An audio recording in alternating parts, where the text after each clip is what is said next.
안녕하세요. 김원준입니다.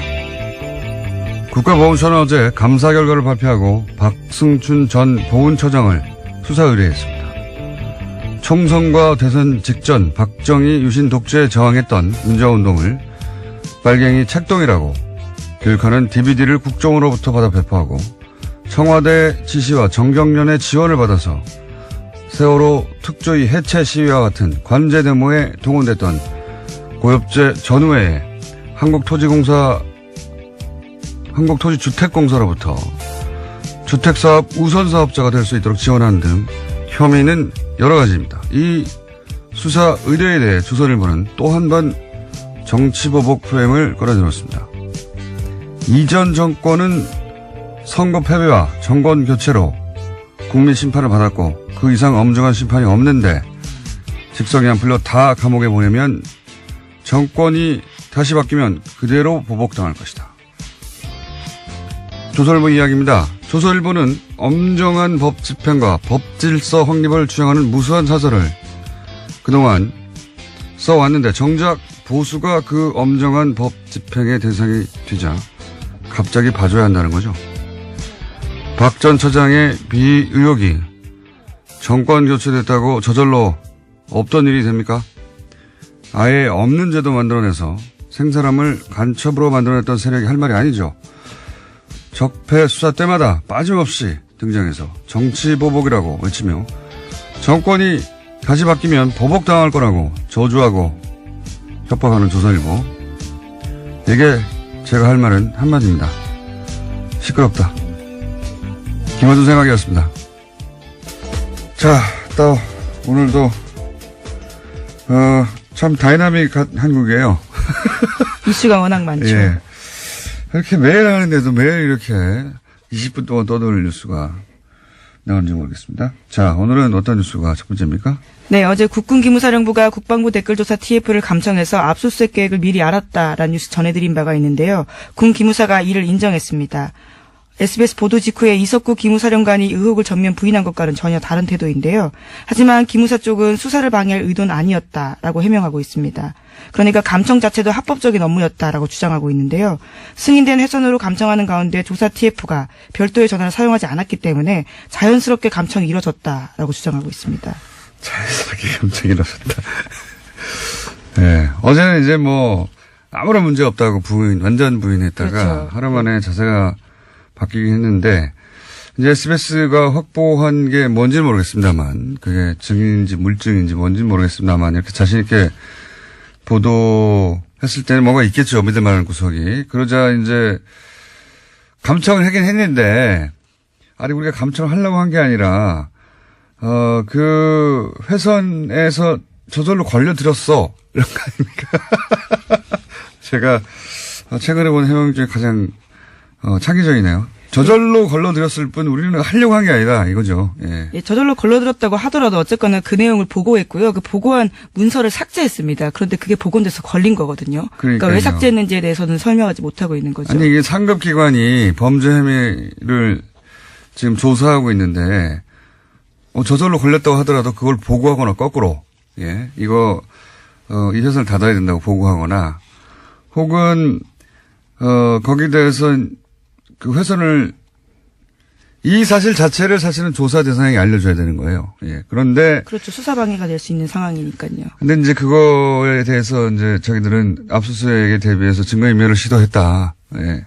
하는 정황이 지금 의심되는 것이고, 예. 저는 군 관련 특히나, 예. 군 관련은 군에 이 수사를 맡기면 안 되겠다 하는 생각을 다시 한번 하게 되는 것이 이 국정원 TF 때하고는 또 다른 것이요. 국정원 TF도 비슷한 구조로 했거든요. 예. 위원회 만들어서. 지금 국방부 TF가 하는 거 아닙니까 이게? 예, 그렇죠. 지금 거기서 먼저 하고 있는 겁니다. 네. 근데 기억을 되돌려 보면 국정원 때는 중간중간에 발표하고 중간중간에 수사 의뢰하고 이런 일이 이루어졌었어요. 근데 이제 국방부 TF는 수사 의뢰가 한 건도 없지 않습니까? 네, 오늘 아침 한겨레 신문이 그렇게 보고했는데요. 자체 조사를 통해서 수사 의뢰하거나 관련 자료를 검찰에 보낸 적도 없다라고 합니다. 심지어 검찰의 자료 요청에 대해서 보안 등의 이유로 거절당하는 사례가 많았다라고 합니다. 그리고 제일 제가 어처구니 없는 게 예를 들어 수사관이 가요. 그러면 가장 먼저 하는 게 요즘은 하드를 뜬다고 하죠. 예, 디지털 증거들이 워낙 많아서요. 문서를 다 거기서 하고 하는 게 요즘 누가 손을 씁니까? 예. 하드를 뜨는 이미징 작업을 해야 되는데 아예 이미징을 못하게 하니까 그 옆에 서가지고 거기서 압수수색을 해도 이미지를 뜨는 게 아니라 그 PC에 앉아가지고 검색하고 있어요. 검색. 예, 이렇게 그렇죠. 해서 그 안에 있는 모든 문서 혹은 뭐 이름을 바꿨을 수도 있고요. 또는 파일을 암호화해서 숨겨놨을 수도 있고요. 이게 어떻게 조사가 됩니까? 그 자리에 앉아가지고. 게다가 남의 PC에 앉아가지고 그 남의 PC 구조가 어떻게 되는지도 모르는데 검색을 해서 찾아가라는 거거든요. 말도 안 되는 거예요. 그런 방식의 압수수색밖에 허용하지 않고 있거든요. 상급기관이 왔는데. 그래서 김무사령부도 댓글 활동에 관여했다고 하는 이야기는 한 달 전에 나왔는데 지금까지 조사가 이루어진 게 없어요, 제대로. 네, 압수수색도 겨우 한 달 지나서나 했다고 하는데요. 말씀처럼 이미징, 그러니까 복제도 못하게 해서요. 그런 식으로 현장에서 곤혹스러운 상황이라고 합니다. 그리고 나서 이 국방부 TF 또 군인이거든요. 게다가 이 사람들이. 군인이 가서 군인을 조사하는데 군인들이 거부하는 거예요. 제대로 거부한다기보다 협조를 안 하는 거죠. 이미징도 안 된다고 하고. 국정원 같은 경우는 중앙 서버를 대놓고 지금 조사하고 있는데, 이건 개개인의 PC도 못하게 하니까, 조사가 될 리가 있습니까? 국방부가 제대로? 예. 저는, 이 수사는 처음부터 다시 해야 된다고 봅니다. 이 정도 해놓고 대충 넘어가서 시간이 지나고, 또다시 이런 일이 벌어지게 돼 있어요. 처음부터 다시 해야 된다. 예. 다시 짜가지고. 국방부, TF로 이 일을 제대로 못할 것 같으면 아예 외부에서 들어가서 처음부터 다시 해야 된다고 봅니다. 네. 저는 이 한겨레 특종 굉장히 중요한 특종이라고 봅니다. 군에 관련된 수사는 사실상 제대로 된 게 없다 이거거든요. 예. 그리고 국정원에서 가짜 사무실 만들어서 방해하던 것 이상이죠. 예. 자기들끼리 도청해가지고 자기들끼리. 그렇죠. SBS는 또 그런 내용들을 보도했었는데요. 처음부터 다시 해야 된다. 예. 저는 그렇게 봅니다. 게다가 지금까지 수사 의뢰도 없고요. 예. 이미징도 안 되고. 예. 완전 개판이에요. 수사가. 자, 굉장히 중요한 특종 나왔고, 저희도 앞으로 계속해서 SBS도 추가 못하겠죠. 다음 주는요? 네, 임종석 대통령 비서실장의 아랍에미리트 행과 관련해서 계속해서 여러 가지 보도들이 나오고 있는데요. 오늘 아침에 중앙일보에서 좀 자세한 내용들이 나왔습니다. UAE 왕세자가 날짜를 지정하면서 요청돼서 결정된 일정이다라고 여권 핵심 인사가 밝혔다라는 건데요. 이 인사의 발언을 인용한 보도를 보면요. 특사 파견은 왕세자의 요청에 따른 것으로 방문 날짜도 아랍에미리트 측에서 정해준 일정에 맞추다 보니까 급하게 진행됐다라고 밝히고 있고요. 양국 간의 시급한 관계 개선이 주목적이었다라고 말하고 있습니다. 처음으로 좀 구체적인 여러 가지 설들이 나오다가 이건 이제 양 국가 간의 외교적 차원에서 벌어진 일이기 때문에 그 자리에 참석하지 않은 사람들은 알 수가 없어서 추측 보도만 나오다가 좀 구체적인 내용이 처음으로 나왔네요. 예. 이게 이제 자유한국당에서는 처음부터 임종석 비서실장이 아랍에미레이트로 날아간 직후부터 계속해서 이게 바로 이명박 전 대통령 뒤를 캐려고 하다가 이런 일이 벌어진 게 아니냐, 혹은 뒤를 캐러 간 거 아니냐, 예. 그런 얘기를 끊임없이 주장을 했었죠, 예. 근데 여기 지금까지 나온 보도로 보면, 거꾸로 UAE 측 요구로 갔다. 급하게 일정을 잡아서 갔고, 그리고 주 목적은 양국 간의 시급한 관계 개선이다. 이렇게 나오고 있는데, 이 이상은 이제, 적어도 왕세제를 만나고 왔기 때문에 우리 쪽에서는 대통령 비서실장이 갔고 외교 차원에서 벌어진 일이라 더 이상 청와대에서는 뭐가 안 나올 것 같은데요. 제가 나름대로 또 취재한 바로는 저도 가끔 취재를 합니다. 나름대로 취재한 바로는 이명박 전 대통령 뒤를 캐기 위해서 왕실로 간 거 아니냐. 그러다가 발각돼서 간 거 아니냐. 라는 자유한국당의 주장이 있지 않습니까? 계속 그런 주장을 하고 있습니다. 자유한국당은 처음부터 이 프레임을 잡았어요. 정치보복 프레임이죠, 이것도. 예, 정치보복 하려고 하다가 지금 외교 관계까지 지금 탈난 거 아니냐. 이런 정치보복 프레임을 동원했는데 여기서 주목할 것이 두 가지입니다. 하나는 해명 중에 보면 이명박 정부 때 이제 UA하고 관계가 원전 때문에 긴밀해졌지 않습니까? 그런데 박근혜 정부 들어와서는 UA 쪽에서 예를 들어서 고위급 인사가 와서 현역 때 만났던 그러니까 이명박 전 대통령을 만나려고 해도 박근혜 정부 시절에는 일정을 안 잡아줬대요.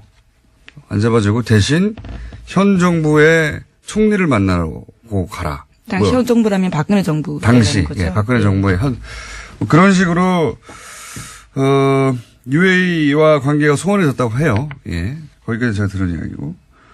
그러면 이번에는 왜 갑자기 가느냐? 저쪽의 요구에 따라. 그거는 결정적인 사건이 뭐였냐면 이명박 전 대통령이 갑자기 바레인에 가잖아요.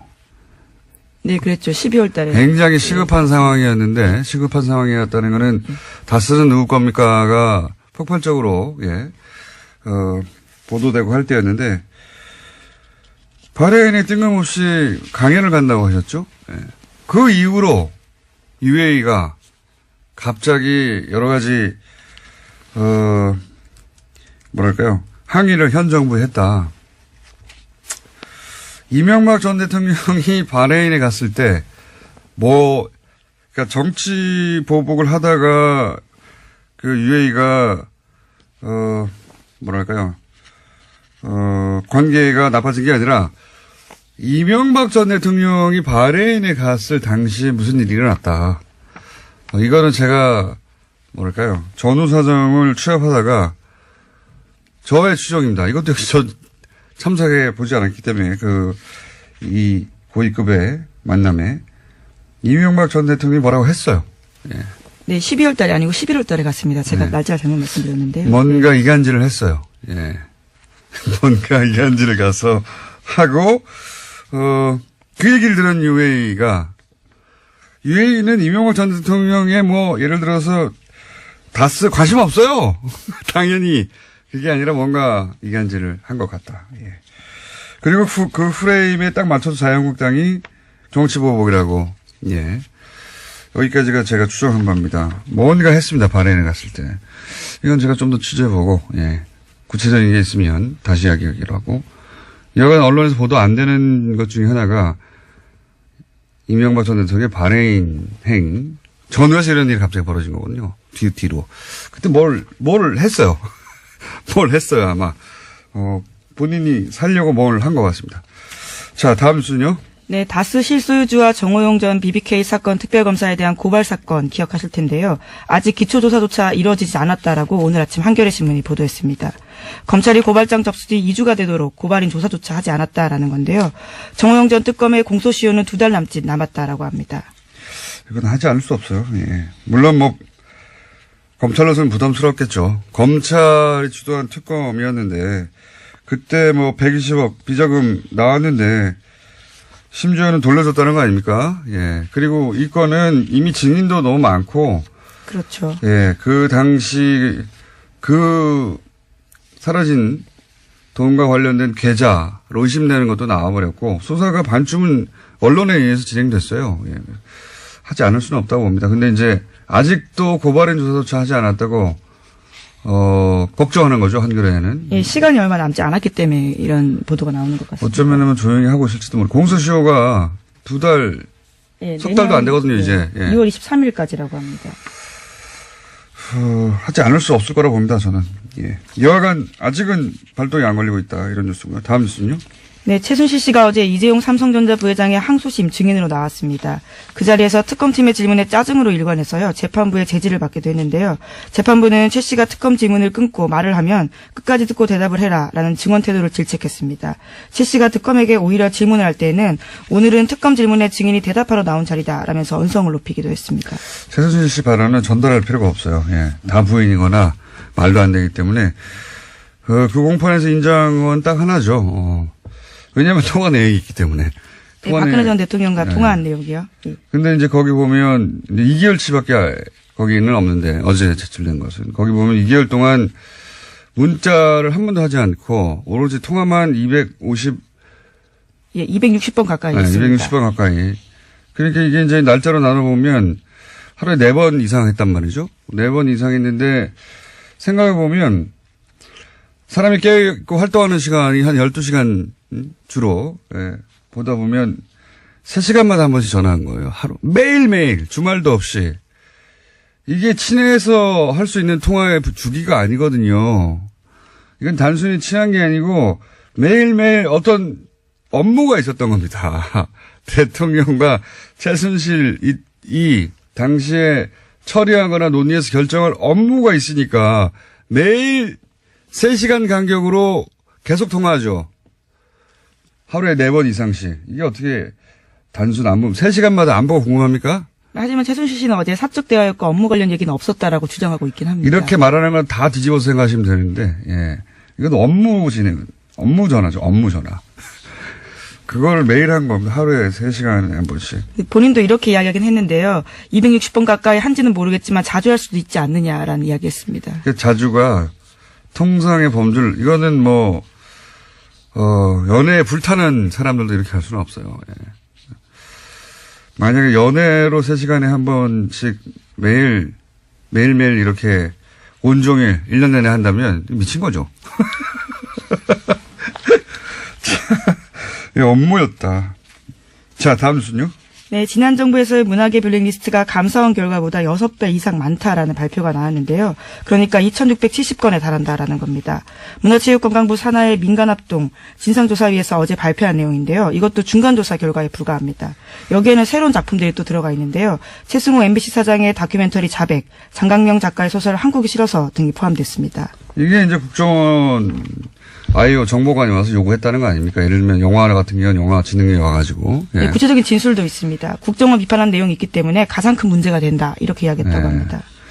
그런데 이것도 역시 진상조사위 외부에서 만들어진 위원회가 감사원 결과보다 더 많이 밝혀내고 있거든요. 국방부도 마찬가지입니다. 예. 국방부 무슨 용관의 통뼈입니까? 다 대한민국 내부에 있는 감시를 받아야 되는 군이라고 해서 다 빠져나가고 하면 안 되는 거, 절대 안 되는 거죠. 그래서 숨어서 그런 것만 조직 만든 거잖아요. 거기가 안에 숨겨가지고 군에 그 특성을 이용해서 처음부터 다시 시작해야 돼요. 예. 어쨌든 감사원 감사 결과보다 몇 배나 많은 숫자가 있더라. 예, 국정원이 그렇게 했다. 뉴스고요. 예. 자, 시간이 별로 없기 때문에 리얼도 있고.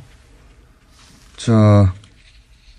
네, 제목만 말씀드릴까요? 제목만 해도 우리가 제목만 말하고 끝나진 않잖아요. 네. 잘 골라서 예. 하나 두 개 정도 얘기해 주세요. 네, 삼성 이건희 회장의 차명 계좌에 대해 과세해야 한다는 정부의 자문기구 결정이 나왔는데요. 삼성 특검 수사에서 드러난 차명 계좌 양만 4조가 넘습니다. 이에 대해서 처음으로요, 정부가 이것을 과세해야 된다라고 밝힌 겁니다. 이것도 위원회예요. 그렇죠. 금융위는 사실상 삼성 편이었거든요. 예. 과세의 액수가 결국 금융위의 주장대로 하자면 얼마 되지도 않는 4조 4천억 전체 대상이 아니라 이었는데 역시 여기도 마찬가지로 외부 금융위가 그거 아니다. 자문기구죠, 자문기구. 예, 정부 자문기구인데요. 금융행정혁신위원회에서 결정했습니다. 위원회. 금융위는 정부 당국은 금융당국은 삼성 편의 결정에 가깝게 했다면 위원회가 나서서 그거 아니지 않냐고. 예. 국방부 다시 해야 된다니까 이런 식으로. 예. 그래서 삼성에 대해서 제대로 과세하라는 위원회 결정이 권고사항이 나왔고요. 예. 하나만 더 하면 네, 바른정당과 합당을 추진하는 정말요? 국민의당 안철수 대표가 어제 긴급 기자회견했습니다. 연말까지 전체 당원 투표로 합당 여부를 결정하자라고 제안했고요. 부결되면 당대표에서 물러나겠다라고 밝혔습니다. 그렇군요. 이건 저희가 이제 2부, 3부 연속으로 인터뷰가 있기 때문에 구체적인 내용은 뭐 각자 찬성파와 반대파 얘기를 들어보면 될 것 같은데, 근데 이제 이 보도를 하면서 이 합당 시도죠, 사실은. 예. 이 통합은 원래 같이 있다가 헤어졌다가 다시 만날 때 그런 표현을 쓰는 게 적합한 것 같고, 이건 서로 완전히 다른 당이 합당하는 거죠. 그러니까 합당 시도라고 보는데, 저는 이 합당 시도의 성격 규정을 안 해줘서 저 나름대로 성격 규정을 해보자면, 성격 규정이 제일 중요한 것 같은데, 이거는 보수 재편이죠, 보수 재편. 보수를 재편하고자 하는 큰 프로젝트의 첫 부분이 실행되고 있다. 저는 그렇게 성격 규정하는데, 왜냐하면 국민 발은 각각 39석, 11석 합치자, 그런 당대당 합당 시도, 그런 계획이라면 이렇게 안 하죠. 왜냐하면 보통 합당은 몸집 부풀리기거든요. 예. 근데 11석, 39석이 지금같이 진행돼서는 그대로 유지되기 어렵단 말이죠. 오히려 거꾸로 당이 쪼그라들 수도 있어요. 합당을 해놓고 원래 당보다 숫자가 줄어들면 합당할 이유가 없잖아요. 그러니까 이건 당대당 합당의 차원에서 보면 안 되고, 그렇게 해서 그리고 있는 목적하는 뭐가 뭐냐. 보수 재편이라고 하는 큰 프로젝트의 일환인데, 여기서 이제 중요한 건 안철수 대표 혼자서 그런 큰 프로젝트를 다 할 수 있느냐? 없거든요. 당연히. 사실은 그런 큰 프로젝트에 포함될 사람, 저쪽에서도 유사한 그림을 그리는 사람들이 있고, 그 이해하고 안철수 대표 이해가 맞아떨어진 거다. 정치가 혼자 되는 게 아니기 때문에. 그런 관점에서 이 시도를 봐야 한다. 뭐, 정치에서 만나고 헤어지는 건 다반사인데, 이 만남과 헤어짐의 성격은 그렇게 보수 재편이라고 하는 프로젝트에 안철수 대표와 또 저쪽에서 그런 시도를 하는 사람들이 있겠죠. 이해가 맞아떨어진 것이다. 그리고 이 합당 시도를 그래서 어떤 프레임으로 보수가 보도하느냐를 보면, 뭐랄까요. 이 합당 시도의 성격 규정을 다시 한번 할 수 있어요. 원래 프레임이라는 게 단어 선택부터 시작되는 거거든요. 서민행보 홍보업이라고 하면 딱 프레임이 잡히는 거잖아요. 근데 이 합당 시도를 대단히 여러 가지 단어로 보도할 수 있습니다. 예를 들어서 무리수, 강행, 또는 파국, 뭐 이렇게 보도할 수도 있고요. 지금 대부분은 정면 돌파, 승무수 이렇게 보도하거든요. 예. 사실은 단어 선택부터 안철수, 보수 매체들이 특히 안철수 대표의 선택을 긍정적으로, 긍정적인 언어로 보도하죠. 예. 얼마든지 정반대로 보도할 수 있습니다. 문재인 대통령이 야당 반대하는 인사를 임면할 때 대통령 임명권임에도 불구하고 어떻게 보도했습니까? 강행이라고 보도하죠. 정면 돌파라고 보도하는 언론 찾아보세요. 없어요. 강행이라고 했지. 여기 강행의 뉘앙스는 부정적이거든요. 이 시도도 그렇게 부정적으로 보도할 수도 있는데 정면 승부 아니에요, 지금. 의원총회도 안 나가잖아요. 정면 승부 아닌데 그 자체가 프레임이에요. 옳다 그러다가 아니라 어떻게 각 진영의 이해가 반영되느냐 하는 관점에서 보면, 예, 이 시도의, 밑그림, 진짜 성격 같은 걸 규정할 수 있는데 저는 그래서 보수 재편의 시도다, 재편의 시도다. 그렇게 성격 규정하는 게 맞다. 라고 저는 봅니다. 여기까지 하겠습니다. 네. 지금까지 시사인 김은지였습니다. 감사합니다. 네, 바로 목요일은 항상 준비된 리얼미터. 자, 리얼미터 권순정 조사분석실장 나오셨습니다. 안녕하십니까. 안녕하십니까. 자, 지난주 이후로 큰 이벤트가 있었습니다. 중국을 방문했던. 이 중국을, 일단 제가 이거 말씀하시기 전에 중국 방문 직전부터 방중 기간 동안, 보수 모체 중심의 이제 폭탄, 보도가 있어요. 이례적인 부정적인 보도가 집중되어 있었습니다. 대통령, 여론조사 기관에 계시니까 잘 아시겠지만 대통령 순방은 무조건 긍정적인 효과를 냅니다. 네. 예. 뭐 자연스럽잖아요. 국내 시끄러운 정치 현안을 떠나가지고 네. 해외에 가가지고 좋은 그림 막 나오고 대통령끼리 만나고 밥 맛있는 거 먹는 네. 것 같고. 그래서 거의 요번에 엇나간 게 네. 거의 제가 기억하기로는 요번에 거의 처음이 아닌가. 제가 알기로도 어제도 한번 말씀드린 것 같은데 대통령 순방이 거꾸로 부정적인 영향 여론에 낸 것은 제가 기억하기로는 처음이에요. 근데 이제 그게 그래서 제가 계속 악의적이라고 했는데 순방 첫날부터 계속해서 부정적인 보도만 쏟아냈거든요. 보수 매체에서 혼밥 이거 시작해가지고 엄청난 숫자의 부정적인 보도, 홀대, 혼밥을 네. 보수 매체가 정말 폭포수 같이 쏟아냈어요. 선전적인 단어 뽑기가 상당히 많이 나온 것 같습니다. 실제 그래서 이제 저는 방중 기간 동안은 뭐가 뭔지 모르는 채 아마 일반인들이 이 혼밥과 홀대 보도를 엄청나게 흠뻑 젖었죠. 예. 종편도 말할 것도 없고요. 그래서 이제 지지율이 실제 타격을 입었죠. 네, 실제 타격이 입었습니다. 최근 3주 동안에 조금씩 하락을 해서 73%에서 지난주에는 68.6%로 떨어졌습니다. 예. 근데 이제 이게 시간이 지나고 좀 여유를 갖고 그 보도를 되돌아보고 사실관계를 유권자들 시민들이 확인해보고 그러면서 이게 다시 상승할 거라고 전 예상했었거든요. 어떻습니까? 네, 소개해드리겠습니다. 이번 주에는 금방 말씀드린 것처럼 최근 3주 동안 하락세가 멈추고 지난주에 지지율을 유지했습니다. 0.1%포인트 상승했고요. 68.7%입니다. 부정평가는 0.3%포인트 하락해서 25.4%입니다. 오히려 하락했군요. 이제 예, 다시. 예. 그 일간으로 보면 월요일에 67.7%로 지난주 금요일에 많이 떨어졌지만 지난주 금요일에 비해서는 소폭 상승한 그 수치이고요. 화요일에는 69.1% 그리고 수요일에는 68.1%로 살짝 떨어졌습니다. 그러니까 이제 그 소위 방중 관련한 부정적인 보도가 폭포수처럼 쏟아지면서 떨어졌다가 다시 오히려 방중이 끝나고 나서 중국 방문 성과에 대해서 조금씩 올라가고 있다. 예, 언론 보도 경향을 보면 지난주 주말을 경과하고 월요일까지 조금씩 방중 성과에 대한 내용들이 보도량이 조금씩 늘어났고요.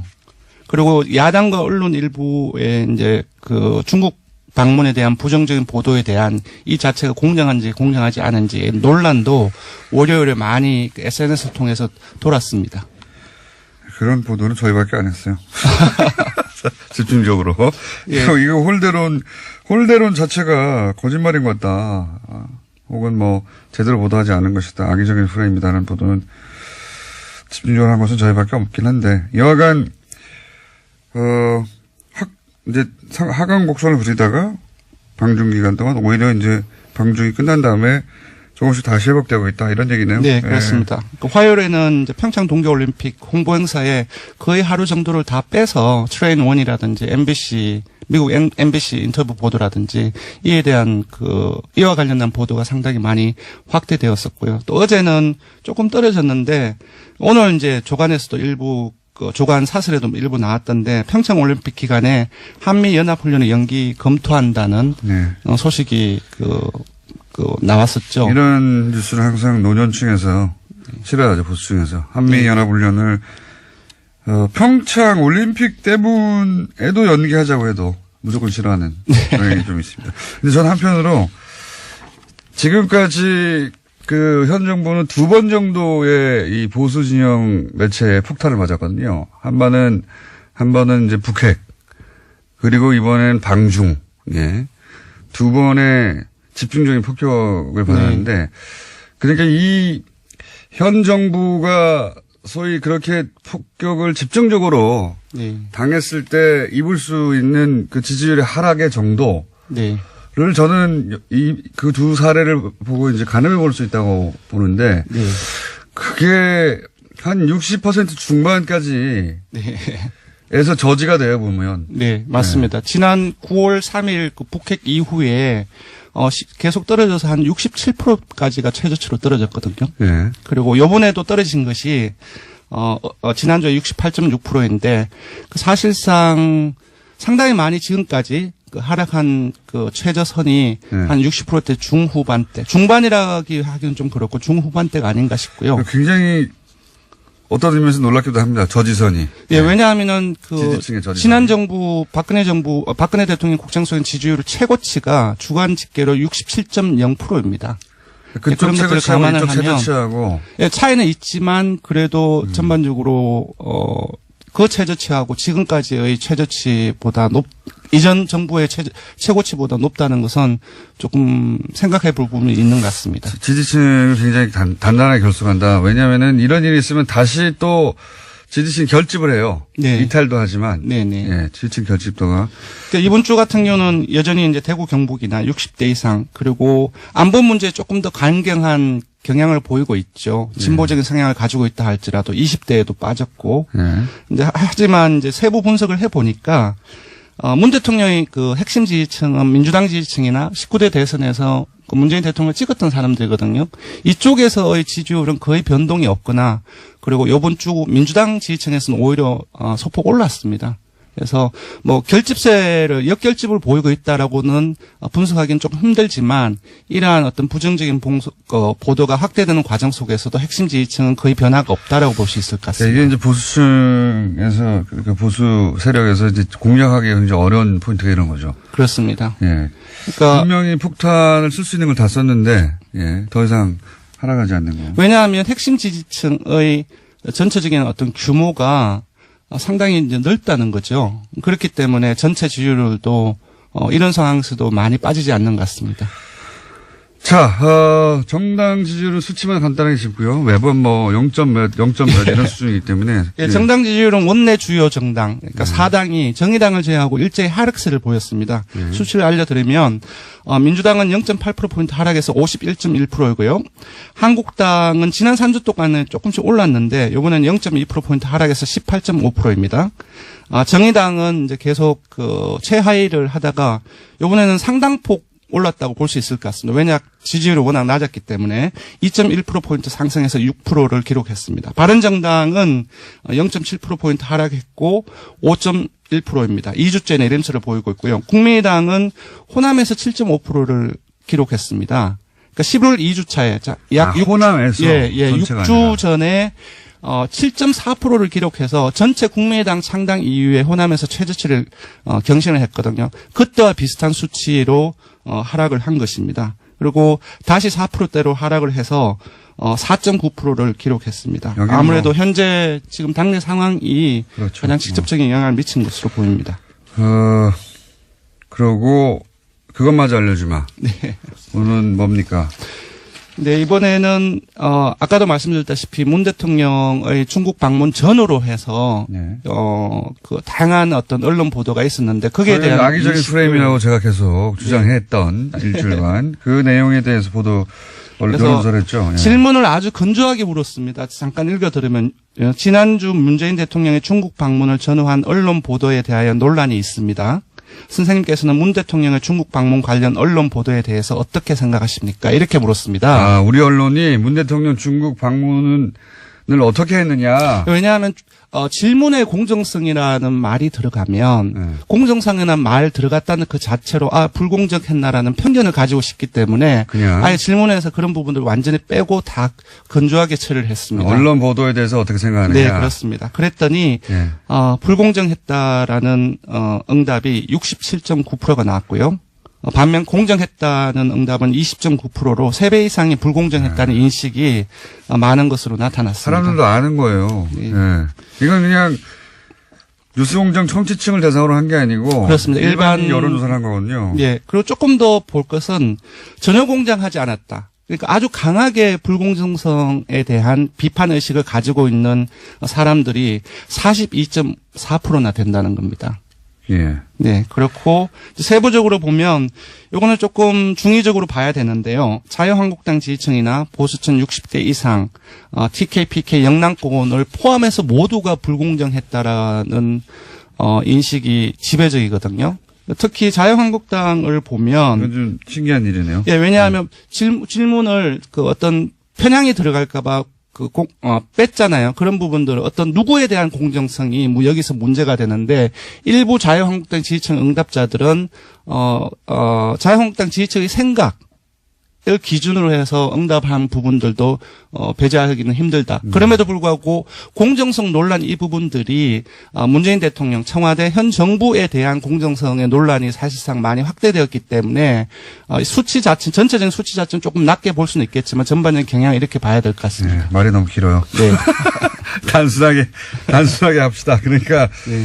중국 관련 언론 보도가 불공정했다가 67.9%고 공정했다가 20.9%. 네, 그러니까 그렇습니다. 굉장히 이례적인 겁니다. 예.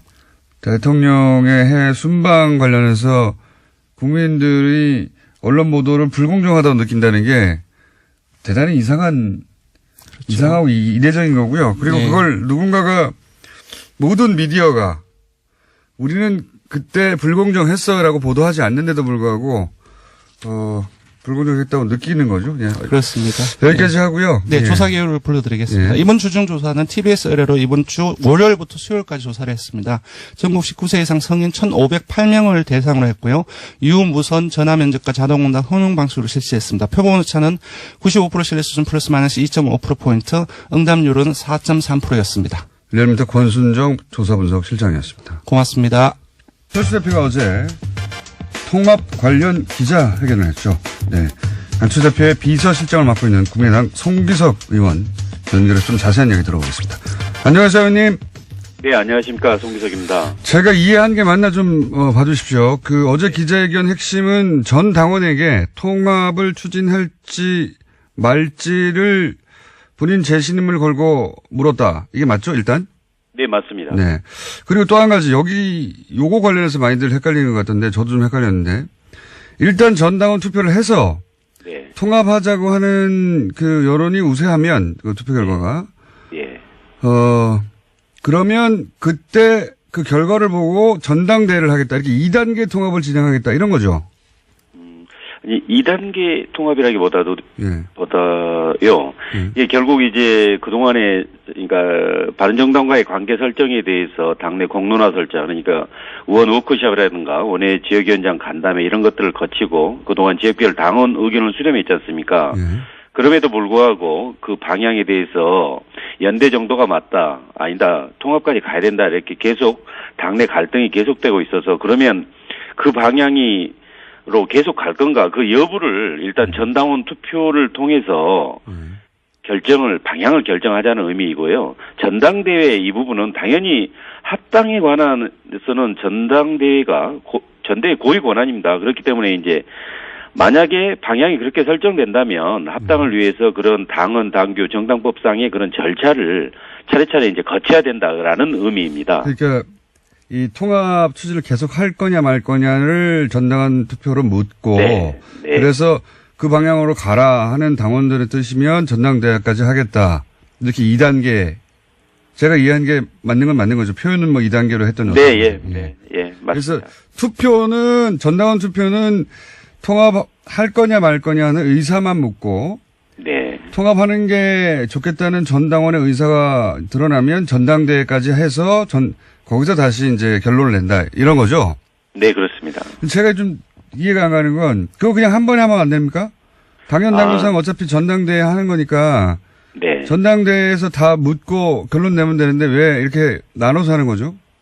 예, 맞습니다. 바로 이제 그렇게 갈 수도 있지만 그러나 지금 아시다시피 지금 당 내에서 그 통합 방향으로 가는 것 자체도 맞지 않다라는 그런 의견들도 많이 있으니까 특히 이제 우리 원내 의원들 사이에서도 의견이 엇갈리고 현재 이 시점에서는 통합 자체 추진하는 것이 적절치 않다는 게 또 다수 의원들이기도 하고 하니까 그러면 진짜 우리 당의 실질적 주인인 우리 당원들은 어떻게 생각하는지 그 의사를 한번 확인해 보자. 그리고 그것을 보고 다시 한번 더 우리가 머리를 맞대고 이야기해 보자라는 그런 차원입니다.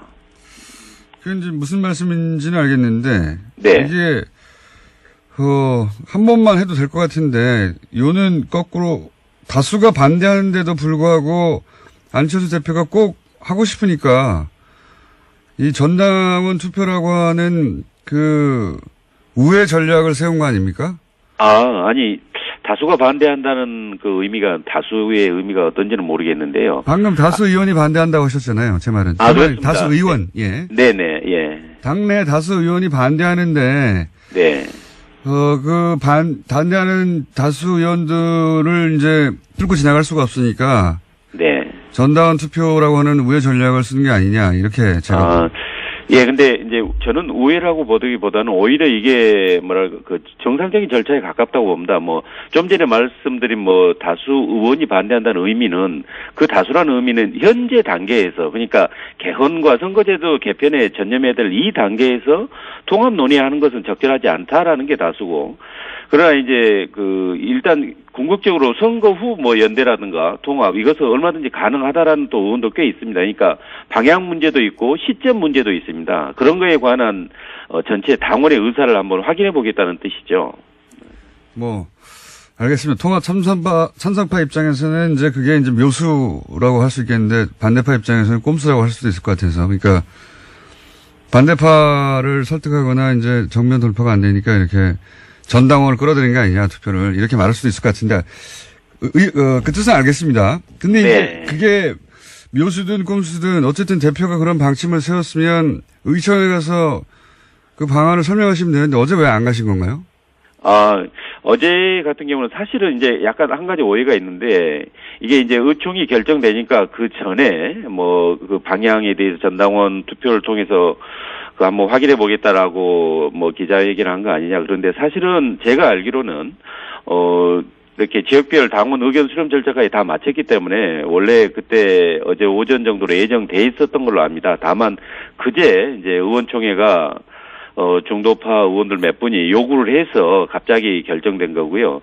다음에 이제 의총 참석에 관해서는 저도 참석을 해야 된다고 이렇게 말씀을 드렸는데 오전에 기자회견을 통해서 이제 의총에서 할 말을 구체적으로 이렇게 표현했기 때문에 이제 그에 관한 방향에 대해서 다시 이제 의원들 간에 또 이제 의총 내에서 토론이 이루어질 걸 생각하고 굳이 이미 다 이야기했다는 그런 의미, 그것 때문에 이제 참석 안 한 걸로 알고 있습니다.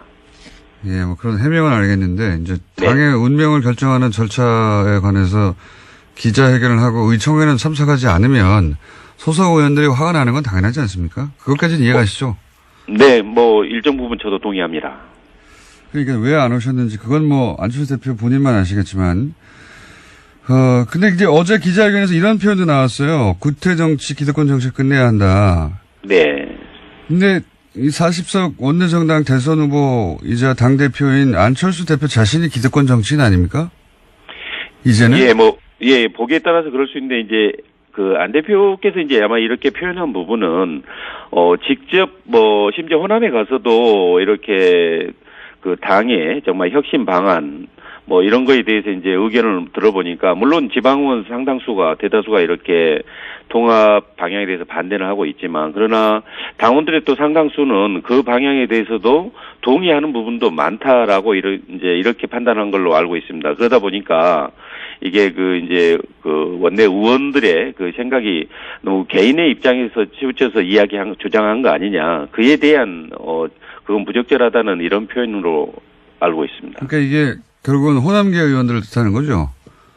네, 그 중에서 전체를 다 의미하는 건 아니고요. 일부 호남계 이제 예를 들자면 당을 살리기 위해서 어떻게 혁신해야 되느냐에 대해서 논의하고 있는데 그게 마치 이렇게 야합이다, 적폐연대다.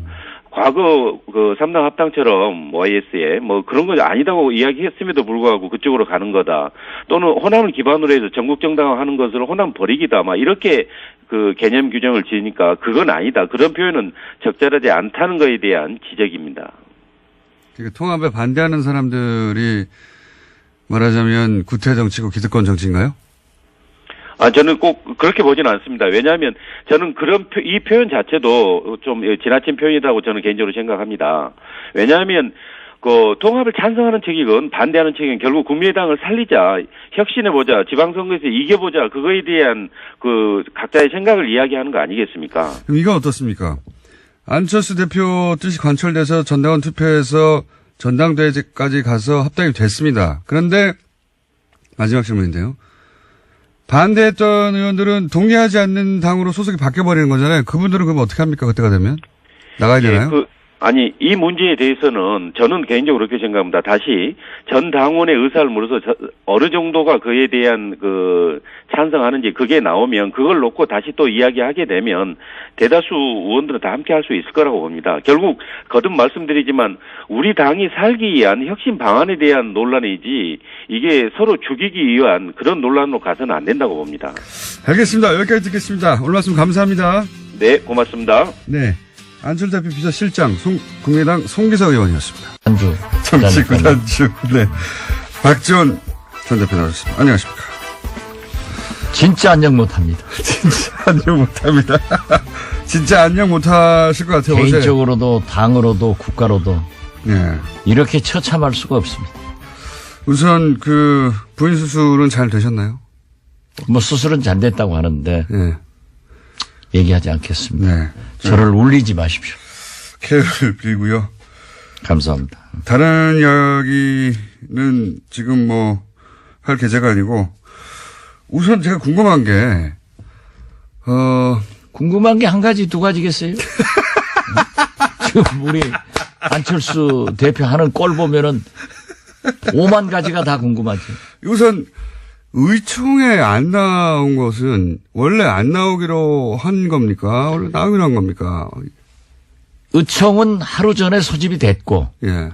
당대표 일정은 하루 전에 고지가 됩니다. 예. 저도 병원에 있었지만은 문자를 통해서 안철수 대표가 참석하겠다는 걸 밝혔죠. 예. 일정이 나왔어요. 예. 그런데 세상에 어떤 당대표가 주요한 사항은 의총에서 얘기를 해야지 의총 3시간 전에 통합 발표하고 정작 의총은 무서워서 못 나오고 도망쳐버리는 도철수가 된 겁니다. 도철수. 그러니까 이건 통합이 아니고요. 보수야합 합당입니다. 그래서 우리는 통합이라고 질문하면 앞으로 김공장장 안철수 편하고 똑같기 때문에 대답 안 할 거예요. 그럼 합당 시도라고 할게요. 합당 시도. 그 정도면 중립적인 단어 아닙니까? 예. 합당 시도. 저도 원래 통합은 김청수가 언제 중립적이지는 않죠. 아니 근데 안철수 미워하고 우리 국민의당 망하기 바라는 것은 뭐 잘 알고 있는데 망하기를 바라진 않아요. 지금 이 망할 조짐은 당내에서 만들어진 그런데 거지. 예. 바라지 않는다고 하지만 지금 망해 가고 있잖아요. 그러니까요. 제가 딱 지금 아주 기분이 제일 좋은 김청수일 거예요. 제 얼굴 표정이 그렇습니까? 아주 너무 행복해 보이네요. 대표님 얼굴도 한편으로는 행복해 보이기도 한데 제가 궁금한 것은 기자회견 미리 할 수도 있다고 봅니다. 중대한 사안은. 그런데 기자회견하고 3시간 후에 바로 달려오면 되지 않습니까? 달려와서 네. 의원들한테 설명하고 네. 설사 합당 반대파들에게서 많은 공격을 받더라도 당당하게 발표를 해야죠. 뭐가 무서워서 도망치고 뭐가 무서워서 피합니까? 그렇게 해가지고 앞으로 무슨 대통령 돼서 어려운 일 있으면 도망쳐버리고 이런 거 해가지고 대통령감이 되겠어요? 화가 단단히 나신 것 같은데 거기 모였던 의원들도 그런 분위기였죠. 당연히 그렇죠. 저도 그 대목은 진짜 이해가 안 갑니다. 그 기자회견이야 갑자기 급하니 또는 뭐 본인의 의지를 정확하게 전달하기 위해서 그랬다고 치고 그리고 이제 의총을 모았고 거기 이제 국회의원들이 다 기다리고 있는 거잖아요. 당내 의원들이. 당연히 그렇죠. 예. 기자회견을 했던 뭐 의도나 배경이나 이런 걸 설명하면 되는데 온다고 했다가 안 온 거죠. 갑자기. 도망쳤다니까요. 도망쳤다니까요.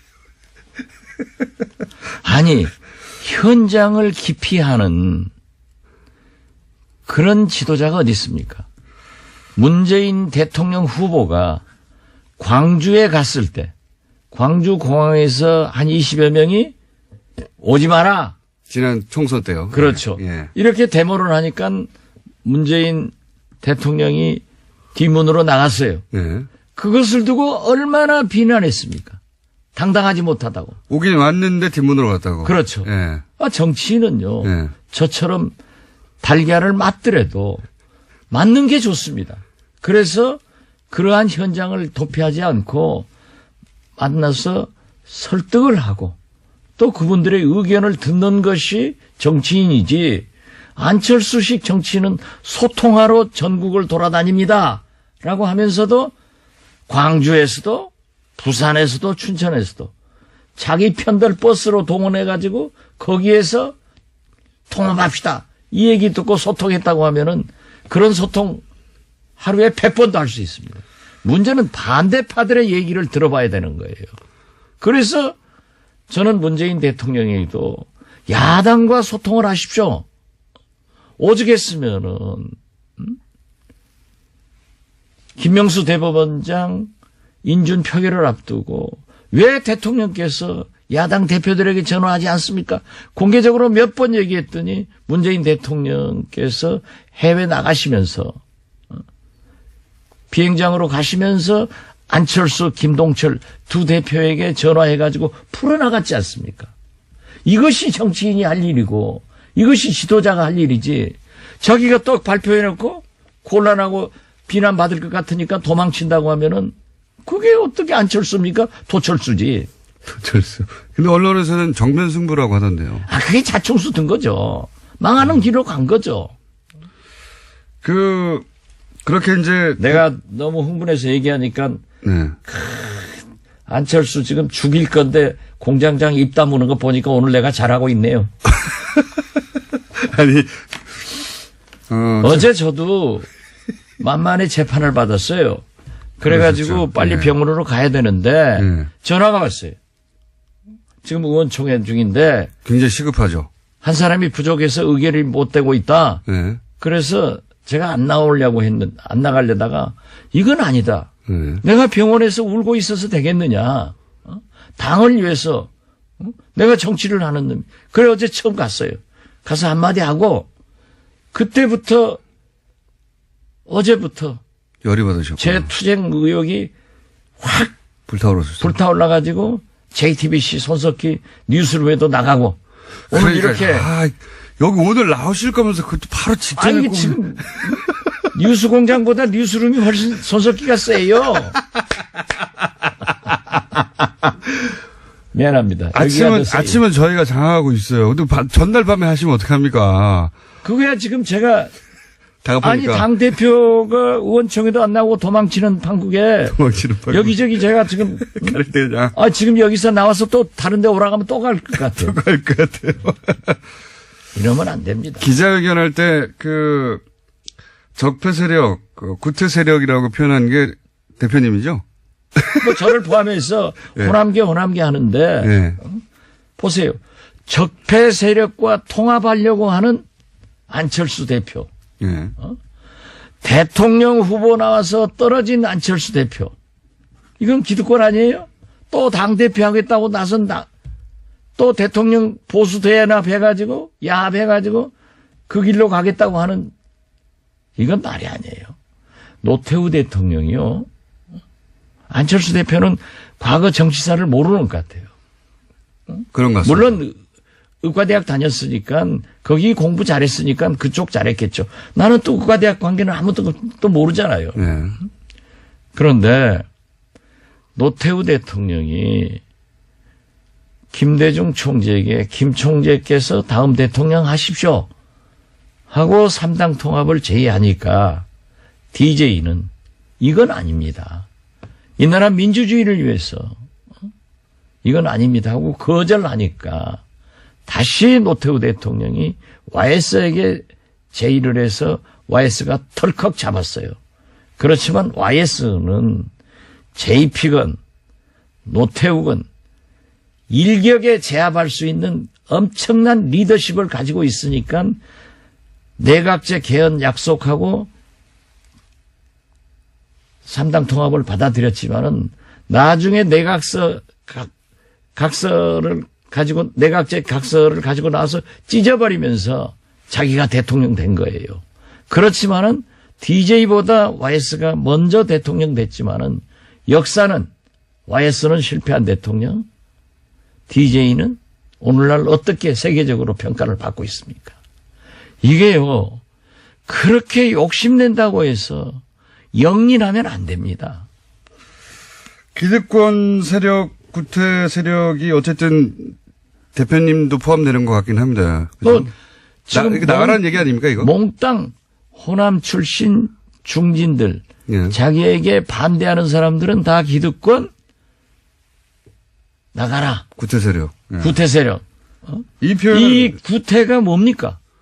구태라고 하는 것은 진짜 이게 신태가 구태 잡아먹고 있어요. 그래. 3당 야합을 해서 집권한 그 불행한 우리 정치사를 다시 반복하려고 하는 안철수 대표가 신태가 구태보다 훨씬 나쁜 거예요. 나는 구태를 인정합니다. 그렇지만은 제가요. 아니 보세요. 예. 저처럼 예. 개혁에 몸을 던진 사람 없습니다. 저는 그 국회의원들이 매년 하는 출판 기념회 한 번도 안 해봤습니다. 저는 모든 관훈상제 한 번도 오픈해보지 않았습니다. 제가 만약 출판 기념회 관훈상제 다 오픈해서 했으면은 1위 10억씩 들어왔을 거예요. 저는 안 했어요. 하죠. 예. 실제로 제가 아무것도 안 했어요. 예. 그 유명합니다. 제가 안 하시는 걸로. 뭐 DJ에 우리 동교동에 음흉한 그런 과거의 정치가 있었어요. 예. 그러나 제가 모시기 시작했던 DJ는요, 정치자금 가져오는 것 다 법에 의거해서 반환시켰어요. 그러니까 저는 과거에 그러한 것을 인정을 하지만은 저는 하지 않았고, 제가 알고 있는 DJ도 그런 일을 안 했기 때문에 제 걸린 거 없잖아요.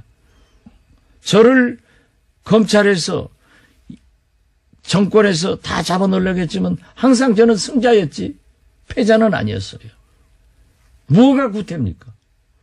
좋은 구태는 지켜나가야 되고 신태, 더 나쁜 짓 하는 것은 악태지. 오늘 제가 박지원 대표님 오래 알았는데 이렇게 눈에 살기가 거의 살기 수준으로 초롱초롱 원래 선거하실 때 모든 사람이 피곤해 하실 때 박지원 대표님은 성공을 하면 나는 힘이 나 하시는 분이거든요. 아, 그렇죠. 네. 근데 그 이상의 아주 그냥 에너지가 그냥 뿡뿡뿡 나오고 있습니다. 유창선 박사가 SNS에 글을 올리는 걸 읽어보니까 네. 박지원하고 안철수하고 그렇게 가까웠다. 안철수 대통령 그랬죠. 후보 때 예. 그렇게 헌신적으로 박지원이라고 하는 그랬죠. 그건 불과 몇 개월 만에 예. 이렇게 헤어지는 것은 잘해준 사람한테 그렇게 하는 안철수의 인격이 의심스럽다는 정도로 글을 쓰셨더라고요. 그분도 안철수 대표의 지지자였는데. 그렇죠. 예. 네. 그런데 좀 싫은 소리 하면 딱 끊어버리는 거예요. 지금 대표님은 이것을 과거에 이제 3당 야합의 반복이라고 보시는 거죠? 당연히 그렇죠. 저는 처음부터 이건 3당 야합의 길로 가는 거고 제2의 YS의 길을 간다. 네. 이렇게 보고 있습니다. 그리고 안철수 보수하고 손잡으려고 대표는 한다 이렇게 보시는 거고. 진보 쪽으로 와서 대통령 돼보려다가 네. 안 되니까 중도, 극중주의, 뭐 공화주의 이름도 잘 져요. 네. 자꾸 옮겨가더니 이제는 적폐 세력과 손을 잡고 보수 야합을 해서 합당을 해서 집권의 길로 간다고 하지만은 역사의 흐름은 한 단면을 잘라서 보면은 아주 지저분하지만 전체의 흐름은 도저히 좋은 방향으로 흘러갑니다. 안 됩니다. 그리고 자기가 얘기하는 통합, 합당도요. 전당대회에서 열어서 절대 안 됩니다. 전당대회는 왜 안 됩니까, 근데? 전당대회는 지금 전당원 투표를 해서 전당원 투표는 안철수 대표가 유리하다고 생각하니까 하자는 거겠죠. 해서 거기서 통합 방향으로 여론이 우세하게 나오면 그런 다음에 전당대회를 열어서 밀어붙여서 이제 통과시키겠다는 거잖아요. 그렇죠. 전략은. 예. 자기가 자기 머리만큼 상대도 좋아요. 네, 박지원 대표님 머리 좋습니다. 저 못 당해요. 그러나 오늘 당무회의 한다는데 당무회의는 당권파가 다 잡고 있잖아요. 지명직을 안 했고 네. 당연직만 하고 있기 때문에 당직자는 예. 뭐 최고위원이건 사무총장이건 다 가지고 있는 거예요. 예. 통과될 거예요. 당연히 통과되겠죠. 그리고 또 당원 투표를 하더라도 예. 이게 안철수 당이기 때문에 예. 된다고요. 호남에서 모르지만 다른 지역에서 또 우세하겠죠. 아니 네. 수도권에서도 어렵죠. 네. 그렇지만 근데 전체적으로 보면 될 수 있다. 전체적으로 보면 될 수 있는데 네. 왜 전당대회를 하려고 하느냐 네. 하면은 전당대회는 대표당원을 지역위원회에서 선출하게 돼 있습니다. 한 10,000명 되지 않습니까? 예. 예. 그렇기 때문에 우리 현역 의원은 자꾸 호남 의원, 예. 호남 중진하는데 예. 호남에 23명이 있고 예. 비호남권에 4명밖에 없어요. 네네. 4명이가 5명 뭐. 그렇기 때문에 그리고 전부 원외위원장들 아니에요. 대부분 원외위원장이죠. 90%가 원외위원장이죠. 예. 거기에서 대표당원들이 오기 때문에 그러니까요. 될 수 있다. 이게 이렇게 하지만은 한마디로 말해서 호남 지역은 불리하지만 다른 원외위원장들은 대표당원을 그쪽에서 뽑으니까 틀림없이 그쪽에서는 통합하라고 하는 사람들을 많이 뽑아서 보낼 또 테니까. 호남에도 예. 20% 지지 세력이 그러니까요. 있죠. 그래서 합쳐서 안철수 당이니까. 그러나 그 전당대회를 소집하는 절차 예. 그리고 진행 예. 이런 것에서 그렇게 용이하게 안 됩니다. 저는 전당대회는 절대 열 수가 없다. 그렇게 보십니까? 그렇게 보면은 안철수 대표는 공중으로 날아갑니다. 전당대회는 대표님이 아시는 절차나 실제 진행 방식이나 혹은 뭐 그 인원의 규모나 여러 가지 사정상 전당대회까지 가는 것조차 어렵다 이렇게 보시는 거죠? 그렇습니다. 예. 정치를 많이 하시는 분이니까 눈에 이렇게 아니, 훤히, 그리고 훤히 보입니까 이게? 안철수 대표가 예. 그렇게 보수 대야합 합당하고 싶으면 나가서 해야죠. 왜 나무집에서 알라갑니까? 아니 스님이 절이 싫으면 절이 떠납니까? 스님이 떠나셔야지. DJ도 예. YS하고 있을 때 싫으니까 나와서 창당했잖아요. 예. 이것이 정치사고 이것이 인간 만사고 도리입니다. 내가 싫으면 나가서 하지. 데리고. 호남의 유권자들은 필요한데 호남에서 안철수 대표의 이 지금 합당 시도를 반대하는 사람만 당을 나가달라는 거죠. 안철수 대표는. 근데 당을 나가실 생각이 없는 거죠. 아니 예. 주식회사 회장도 대표이사도 마음대로 못합니다. 주주의 승인을 받아야 돼요. 예. 이게 주식회사가 아니에요. 장사꾼이 하는 게 아니에요. 안랩이 아니에요. 이게 무슨 CEO도 주면 못해요. 그러면은 이 정도의 지능을 가지고 이건 말이 아니에요. 오늘 많은 단어가 새로 나옵니다. 그리고 DJ를 말할 자격이 없어요. 안철수는. 이거 없습니까? 어제도 얘기했던데요. 김대중 안철수 선수는. 대표가 마치 DJ를 이어가는 것 같은데 예. DJ는 보수 야합 합당을 거부했습니다. 이걸 3당 당시에 3당 합당과 같은 선상에서 보시니까 그걸 거부했던 김대중을 어떻게 거론하느냐? 그렇죠. 그리고 햇볕 정책으로 한반도 평화를 유지하고 전쟁을 억제하자는 정책을 썼습니다. 상대방 통합 상대인 유승민 대표는 이해창 박근혜 비서실장을 했습니다. 이 국정농단 사건에 대해서 대국민 사과나 통렬한 반성도 없었습니다.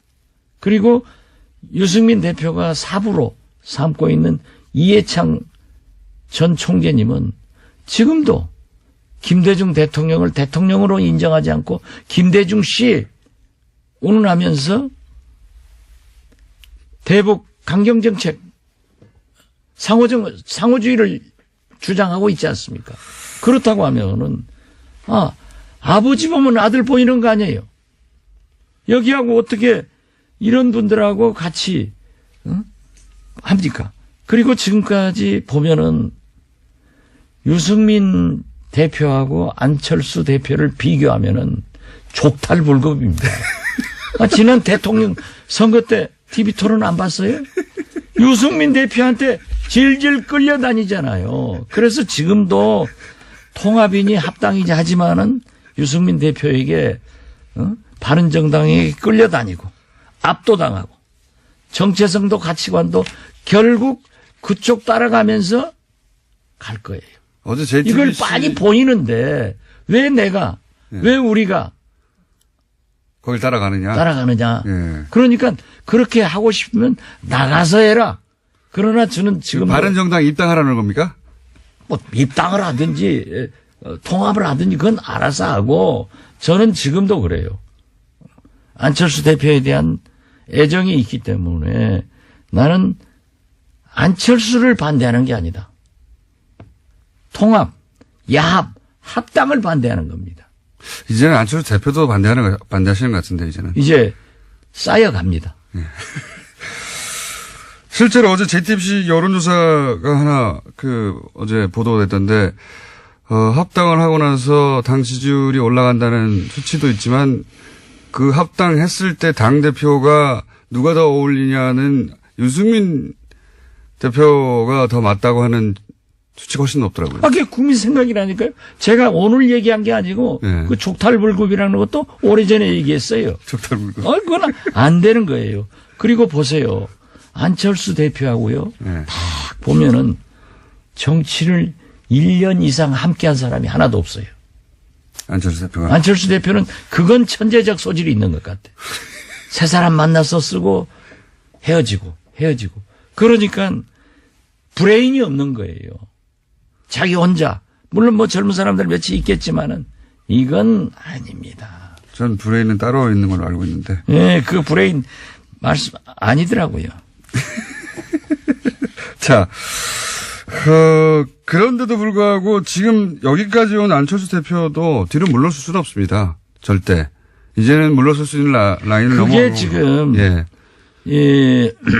공장장은 늘 예. 안철수를 미워하면서 생각해 주는 척 하는데 그게 망하게 유도하고 있는 거예요. 공장장 그 작전을 내가 빤히 알아요.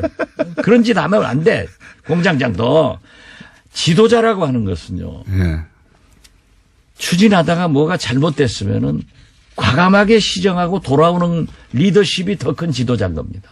아니, 그러길 바라시겠지만, 대표님도 아시잖아요. 제가 미워하는 게 아니고 안철수 대표는 돌아올 수 있는 선을 넘어가서 못 돌아옵니다, 이제. 그러니까 계속 가야 되는 거잖아요. 그건 공장장 희망사항이고 제가 볼 때는 대표님 희망사항 아니에요? 돌아온다는 통합이고 게? 합당이고 안 되기 때문에 네. 저는 안철수를 반대하는 게 아니라 이게 그러면 안 돼요. 분열하면 안 돼요. 이 적은 집구석에서 분열해가지고 누구 쫓아는 거예요. 그러니까 안철수 대표가 포기하고 돌아오라는 건데 포기 안 하고 계속해서 전당대회를 어렵다고 하셨지만 마침내 전당대회가 됐어요. 전당대회가 돼서 거기서 이제 실제 개표를 해보니까 합당하라라고 나왔어요. 그럼 어떻게 합니까? 아니 예. 콰이강의 다리를 며칠 몇 시 몇 분 몇 초에 폭파하겠다고 발표하고 폭파해요? 제 말은 시기는 아니어도 폭발을 하겠다. 아니, 그런 걸 우리는 지난번에도 한번 얘기했던데 이 대화는. 이건 갑자기. 아니에요. 데자뷰네요. 예. 네, 그런 것은 얘기하는 게 아니에요. 예. 그리고 어쨌든 일단은 지금 전당대회 보십시오. 저지. 우리 국민들은 예. 통합이 좋나? 누구하고 통합해라. 거기 지지합니다. 분열한다. 절대 지지 안 합니다. 단어 자체가 그렇습니다. 통합이라는 단어 자체가. 통합과 분열에 예. 하도 우리 정치사의 반복이 그렇기 때문에 그럼 합당이라고 바꾸시죠, 단어를. 아니 그래서 예. 보수야합 합당으로 정리를 했다니까요. 어제부터. 어제부터는. 그렇기 예. 때문에 그 질문도 앞으로 통합이라고 질문하면은 합당이라고 물어볼게요, 그러면. 물어보는데 나쁘다 이거죠. 그래서 이건 안 됩니다. 될 수가 보세요. 없다. 네. 될 것 같은데요, 저는. 거기까지는. 그건 뭐 항상 공장장의 희망사항이겠죠. 전당원 투표는 무조건 하는 거 아닙니까? 문재인 대통령한테 그런 게 있으면 절대 안 됩니다. 이렇게 얘기하겠죠. 전당원 몸 빠니까. 뭐 불리하시면 그런데- 항상 그렇게 넘어오시려고. 아니, 그런데 요즘 보면은 예. 몸빠. 예. 요즘 또 안빠가 아주 기승을 부립니다. 대표님이 대표적인 안빠였죠. 내가 안빠의 대표였는데 예. 요즘은 아주 안빠 공격이 기승을 부리고요. 대표님 공격합니까, 이제? 그래서 나는 세계적으로 미국은 특빠, 예. 일본은 아빠, 얘 몸빠.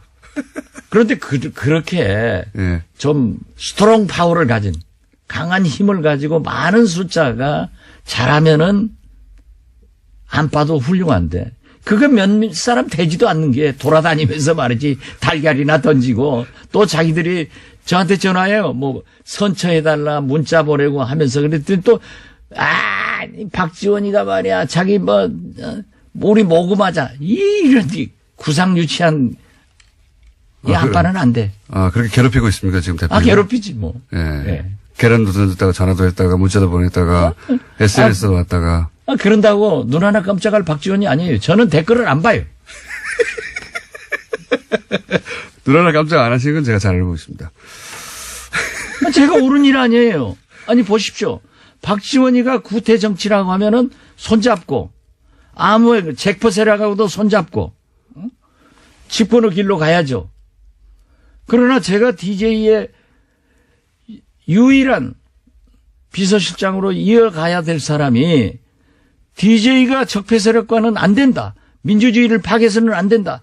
정상적인 길로 가야 된다 하고 그 길로 가서 대통령이 됐고 그걸 거부했는데 그런 짓을 해서 되겠어요?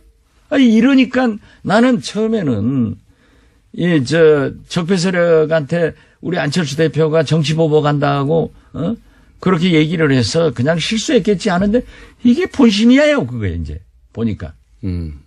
지금 적폐청산 수사에 대해서 정치보복이라는 단어를 쓴 게 본심이다. 나는 그렇게 되더라고요.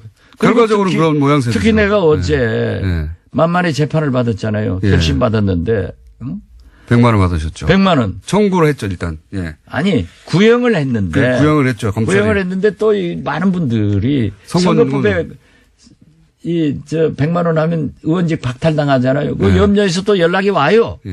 그게 무슨 TV는 말이지. 이 라디오 같은 게 그런 것까지 다 자막으로 넣어서 보도하고 하니까 예. 그게 아니다. 라고 했는데 검찰이 적폐 검찰이 기소를 했기 때문에 자기 식구가 했는데 무죄 구형을 할 수 없잖아요.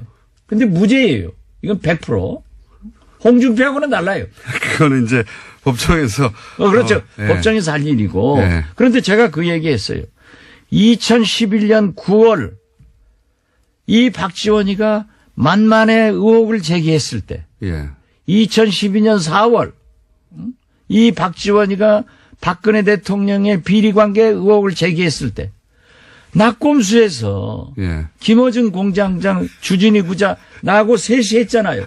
근데 자기들은 기자하고 낙곰수 세다고 싹 빠져나가고 나만 지금까지 재판받았어요.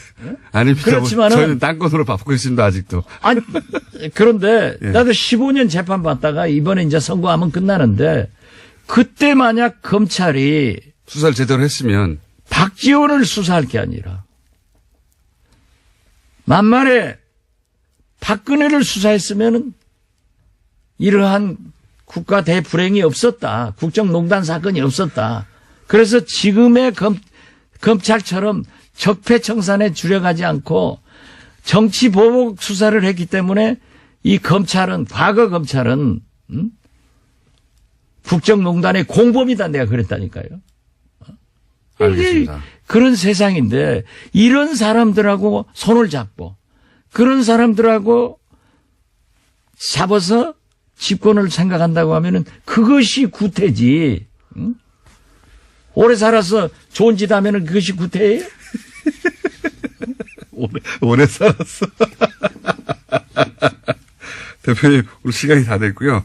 그러니까 아니, 좀 더 해요. 아니, 대표님 에너지가 너무 넘쳐가지고. 제가 아니, 저는 어제부터. 예. 제 아내 지금 뭐 병원에 지금 갑니다. 예. 그렇지만은 앞으로 좀 안 나오려고 그랬어요. 예.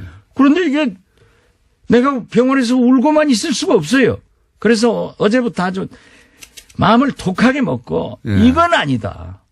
그러신 것 같아요. 어떻게 우리가 지켜온 정체성과 가치관인데 이걸 버릴 수는 없다. 그래서 저는 정면으로 어제부터 싸우기 시작했습니다. 이렇게 흥분하시는 모습은 제가 처음 본 것 같습니다. 오랜 세월. 이게 구태예요? 그거는 나쁜 세력하고 안철수 대표한테 물어보셨. 내가 구태냐고. 나한테 물어봤잖아요. 그러니까 다스는 누구 거냐고 물어서 내가 MB 거라고 얘기했잖아요. 그런데 구태냐고 물는 거. 그게 그 공장장인 구태예요. 네.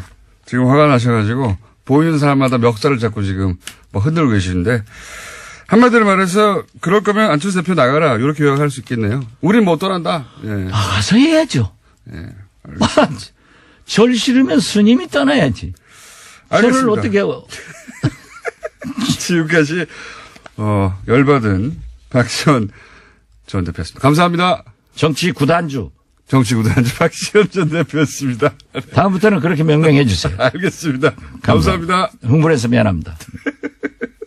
친절한 AS 박지원 대표님의 방송 시작 시점부터 갑자기 박지원 대표님의 인기가 올라가가지고 예, 박지원 대표님 관련해서 문자 많이 왔네요. 예, 아주 많이 와가지고 전투력 만땅이다. 예, 등등등등등의 문자가 순식간에 많이 왔습니다. 다 소개드리기는 그렇고 그리고 양지열 변호사 옆 동네에서 잘하고 있으니까 걱정하지 말라고 문자를 몇 분이 보내셨는데 저희는 걱정하지 않고 있습니다. 전혀. 오래 버티지 못할 거기 때문에. 전화통화 한번 해야 되는데 말이죠. 같은 시간에 방송 중이라서 타이밍 잡기가 어렵네요. 공장장은 웃음소리만 들으면 참 착한 사람 같아요. 예, 딴 거는 나쁜 사람처럼 느껴지시나 봅니다. 웃음소리만 들으면, 네. 이게 뒤에 문장이 빠진 것 같아요. 웃음소리만 들으면, 얼굴을 안 보면. 이런 얘기 같은데. 칭찬은 아니네요. 예, 기분 나쁘고요. 왕십리에 가면, MB 건품소라는 데가 있습니다. MB 문자가 들어간 전 세계 간판과, 네, 전 세계 상품들을 저희한테 사진을 많이 보내주시는데, MB 건품소도 있군요. 예. 사진도 꼭 보내주시더라고요. 불친절한 에이스는 여기까지 하겠는데, 여하간 오늘 박지원 대표님 문자가 폭주했다는 거 알려드립니다. 네. 선생님 나오셨습니다. 안녕하십니까. 네, 안녕하십니까. 시간이 짧기 때문에. 조금 열을 가라앉히셨어요? 안에 가만히 있는데, 막 불타셔가지고, 지금 제가 목격을 했는데 네. 우리 공장장님께서도 물을 2잔을 준비를 해가지고 2잔 다 드시더라고요. 그런 거 보니까 엄청나게. 같이 열도 감염이 된 것 같아요. 저는 박지원 대표 저렇게 열받은 거 처음.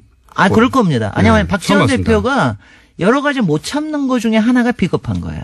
그러니까 욕을 먹더라도 그 자리는 돌파를 해야 된다. 거기 가가지고 그거는 계란 맞아야 된다고 하시는 거죠. 맞아요. 아니, 이거 솔직히 저도 그런 게 어저께 저도 이런 얘기 해도 되는지 모르겠지만. 이 코너에서 아니, 또 맞아. 의총 3시간 전에 기습으로 하고, 그 다음에 의총에 안 나타나고. 할 수는 그런 있다고 봐, 거는- 기자회견을. 근데 갔었어야 하는. 물론이죠. 한다. 그러고 나서는 예. 가야 되는 거죠. 그거 저거 왜 안 하는 가셨어요? 거는. 그 굉장히. 거기 가서 오히려 정면 돌파하고 막 두들겨 맞고, 욕도 그게 듣고. 훨씬 유리한데요. 그러면은 오히려 이게 구태다라고 밀어붙일 수도 있는 거 아니야. 아니, 근데 정치적으로는 원래 계란 맞으면 좋아하거든요, 다들. 저 정치인들이. 계란 맞은 사람이 다 잘 됐습니다. 정치인들은 네. 계란 맞으면 아싸 해요. 네네. 박지원 대표가 지난주에 계란 맞으셔서. 네, 정말 기뻐하셨거든요. 이거 기뻐하시고 지금 이제 그게 올라오고 있는데. 네. 박지원 대표님 여러 가지 요새, 참. 가정적으로도 힘드시고 여러 가지 힘이 드시고 그런데. 저는 저렇게 전투력 많다. 그러니까 여러 가지 제가 얘기하는 건 이런 거예요. 너무 오래 계시면 못 볼 거를 많이 보게 되십니다. 제가 또 이런 얘기했다. 박지원 대표님. 다시 들어오실라. 네. 전투력 만땅으로 나가시는데. 네. 아니, 그러니까 계란을 맞는 게 좋은 건데, 정치적으로. 네. 그런 자리였는데 가셨어야 하는데 제가 보기에는 안철수 대표가. 그 다음에 저도 판단 하는 비슷해요. 김에 한 가지만 더.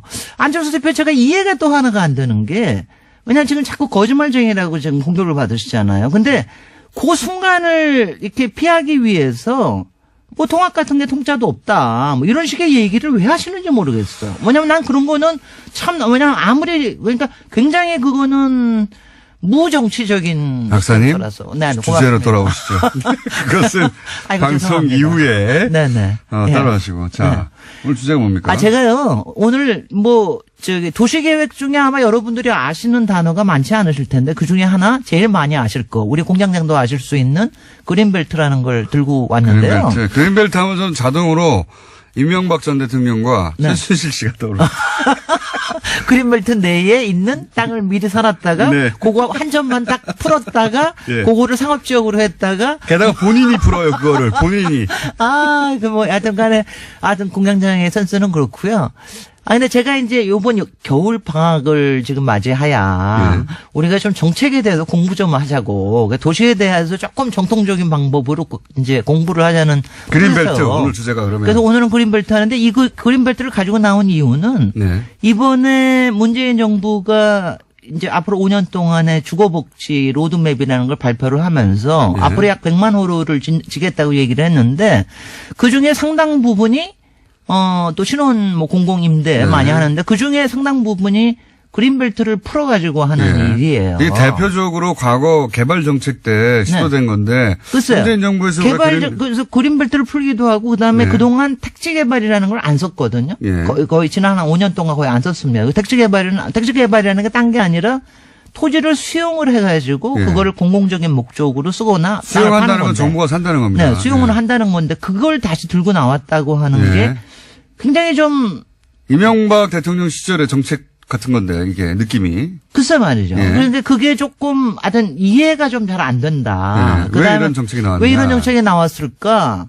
제가 이제 이렇습니다. 제가 디펜드 할 생각은 없어요. 제가 아무리 공격을 당하더라도 정책이라고 하는 건 항상 플러스 마이너스가 다 있습니다. 모든 게 다 언제나 플러스 그렇습니다. 마이너스가 예. 있기 때문에 이걸 어디 하나를 디펜드를 하거나 어느 하나를 공격을 하거나 이러는 건 바람직하지가 않은데 제가 이번에 조금 걱정이 된 건 뭐였냐 하면은 사실은 여태까지 그린벨트를 푼다라고 하거나 이랬을 때는 상당한 비판들이 많이 나왔어요. 그리고 이제 그게 단순히 환경 문제도 있지만 네. 나아가서 그 개발 이익 관련해 가지고 그렇죠. 그래서 틀림없이 이런 개발 뒷거래가 있을 것이다. 프로세스라든가 네. 이런 것들을 잘 관리가 되고 있느냐 이런 거에 대한 비판이 굉장히 많이 나오고 특히 개발업자의 그게 뒷거래. 예, 환경단체, 시민단체에서 굉장히 많은 비판이 나오고 그러는데 이번에는 그게 별로 크게 보이지 않는다는 근데 것도 왜 제가 그런 좀 걸까요? 제가 좀 우려스럽습니다. 그 우선 자체가. 이- 그게 이게 이제 개발 이익을 뒤에서 해먹으려고 하는 개발업자들과의 결탁을 통해 나온 그거는 아니고 발표는 아닐 거라고 하는 가령 그건 아니고요. 가령 그런 믿음이 좀 있는 것 예컨대 같고. 예. 가령 이제 뭐 어떤 시일보는 그런 굉장히 이건 잘하는 일이다 하고 막 이런 데도 조선일보요? 있습니다. 예, 좋아하죠, 원래. 네네. 개발. 그렇게 그런 거 해가지고 이건 잘하는 일이다. 유일하게 아니면 칭찬하고 있는 네, 대목입니다. 엄청나게 진짜 깜짝 놀래가지고 막 조선일보가 현 놀래가지고 정부를 유일하게 칭찬하는 게 이거예요. 이거예요. 예. 그래서 제가 놀래가지고 그래서 제가 다른 비판 계속 보고 그랬는데 이게 특히 그러니까 내공 있는 비판이 잘 나오지 않는다는 거. 그리고 현장에서는 지금 벌써 요번에 이제 앞으로 40군데를 해제를 하는데 요번에도 뭐 발표된 건 한 9군데밖에 안 되거든요. 그리고 서울 지역에는 아직도 발표를 안 했습니다. 혹시 이 그러다 국토부에다가 문의 보니까 한번 해보셨어요? 아니요. 이런 건 말이죠. 네.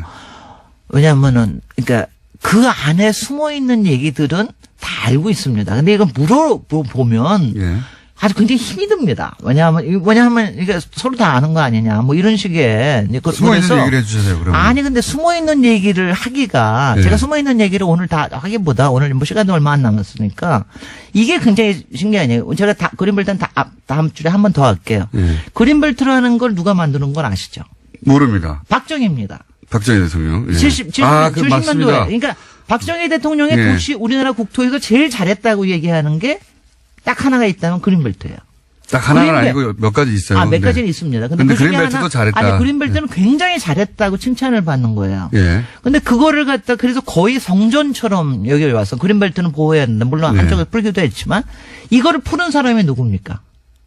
여러 사람이 풀었죠. 여러 사람이 풀었지만 네. 한 25년, 거의 30년 만에 푸른 사람이 김대중 대통령. 네, 맞아요. 김대중 정부에서 그린벨트를 완전히 거의 너무 오래 묶여서 한 14개 도시의 주변에 있던 거를 절반을 완전히 없애버렸어요. 그건 네. 나머지 대도시권에만 남겨놨는데 이게 굉장한 아이러니예요. 제가 맞습니다. 보면은 이게 보면은 그러니까 이게 보면은 개발 지상주의자라고 비판받는 박정희 대통령이 그걸 묻고 예. 그리고 진보적인 대통령이라고 평가받는 김대중 대통령이 그걸 풀고 그리고 굉장히 네. 환경에 대해서 많이 공감을 갖고 있는 사람이 네. 그걸 풀고 이게 이제 굉장히 그럼 여기에 무슨 역학이 있어서 그런가? 거기에는 네. 항상 들어가 있는 게 이제 주택입니다. 그러니까 주택. 특히 공공주택. 그걸 공공주택. 여기다가 어떻게 하냐? 공공주택을 저기를 하는 취지에서 그린벨트를 이제 해제를 하는. 근데 이런 게 그리고 실제 그린벨트를 해제한 거 보면 노무현 정부 때 굉장히 많이 풀었습니다. 그러니까요. 공공주택 이명박 역시. 정부는 조금 덜 풀었고. 도시로 들어왔죠. 그리고 오히려 박근혜 때는 거의 뉴타운. 안 풀었어요. 신기하죠. 굉장히 신기한 일입니다. 요것이 어떻게 된 일인지 설명을 다음 시간에 하셔야 네, 되겠습니다. 이런 재밌습니다. 이 역학 네, 거꾸로일 것 같은데 네, 네. 왜 이런 일이 벌어졌는가. 네, 네. 그냥 자, 이제 안녕. 아이고 이거 무슨 뭐 이렇게 선수를 쓰다니. 오늘도 선수를 안녕. 아직도 김진애 박사였습니다. 하기도 전에 미리 안녕부터. 도시건축가 김진애 박사님이었습니다. 안녕하셨어요? 제가 하겠습니다. 안녕. 쭉 한바입니다. 뭔가 했습니다. 바레인에 갔을 때. 이건 제가 좀 더 취재해보고 구체적인 게 있으면 다시 이야기하기로 하고 여간 언론에서 보도 안 되는 것 중에 하나가 이명박 전 대통령의 바레인 행 전후에서 이런 일이 갑자기 벌어진 거거든요. 뒤로. 그때 뭘 했어요. 뭘 했어요, 아마. 본인이 살려고 뭘 한 것 같습니다. 자, 다음 순요. 네, 다스 실소유주와 정호용 전 BBK 사건 특별검사에 대한 고발 사건 기억하실 텐데요. 아직 기초조사조차 이루어지지 않았다라고 오늘 아침 한겨레 신문이 보도했습니다. 검찰이 고발장 접수 뒤 2주가 되도록 고발인 조사조차 하지 않았다라는 건데요. 정호용 전 특검의 공소시효는 2달 남짓 남았다라고 합니다. 이건 하지 않을 수 없어요. 예. 물론 검찰로서는 부담스럽겠죠. 검찰이 주도한 특검이었는데 그때 120억 비자금 나왔는데 심지어는 돌려줬다는 거 아닙니까? 예. 그리고 이 건은 이미 증인도 너무 많고. 그렇죠. 예. 그 당시 사라진 돈과 관련된 계좌로 의심되는 것도 나와버렸고 수사가 반쯤은 언론에 의해서 진행됐어요. 예. 하지 않을 수는 없다고 봅니다. 근데 이제 아직도 고발인 조사조차 하지 않았다고 걱정하는 거죠, 한겨레는. 예, 시간이 얼마 남지 않았기 때문에 이런 보도가 나오는 것 같습니다. 어쩌면 조용히 하고 있을지도 모르고. 공소시효가 2달, 예, 석 달도 안 되거든요, 이제. 예. 2월 23일까지라고 합니다. 하지 않을 수 없을 거라고 봅니다, 저는. 예. 여하간 아직은 발동이 안 걸리고 있다, 이런 뉴스고요. 다음 뉴스는요? 네, 최순실 씨가 어제 이재용 삼성전자 부회장의 항소심 증인으로 나왔습니다. 그 자리에서 특검팀의 질문에 짜증으로 일관해서요, 재판부의 제지를 받기도 했는데요. 재판부는 최 씨가 특검 질문을 끊고 말을 하면 끝까지 듣고 대답을 해라라는 증언 태도를 질책했습니다. 최 씨가 특검에게 오히려 질문을 할 때에는 오늘은 특검 질문에 증인이 대답하러 나온 자리다라면서 언성을 높이기도 했습니다. 최순실 씨 발언은 전달할 필요가 없어요. 예. 다 부인이거나 말도 안 되기 때문에 그 공판에서 인정은 딱 하나죠. 왜냐하면 통화 내역이 있기 때문에. 네, 박근혜 전 대통령과 통화한 내용이요. 예. 근데 이제 거기 보면 2개월치밖에 거기는 없는데 어제 제출된 것은 거기 보면 2개월 동안 문자를 한 번도 하지 않고 오로지 통화만 260번 가까이 했습니다. 260번 가까이.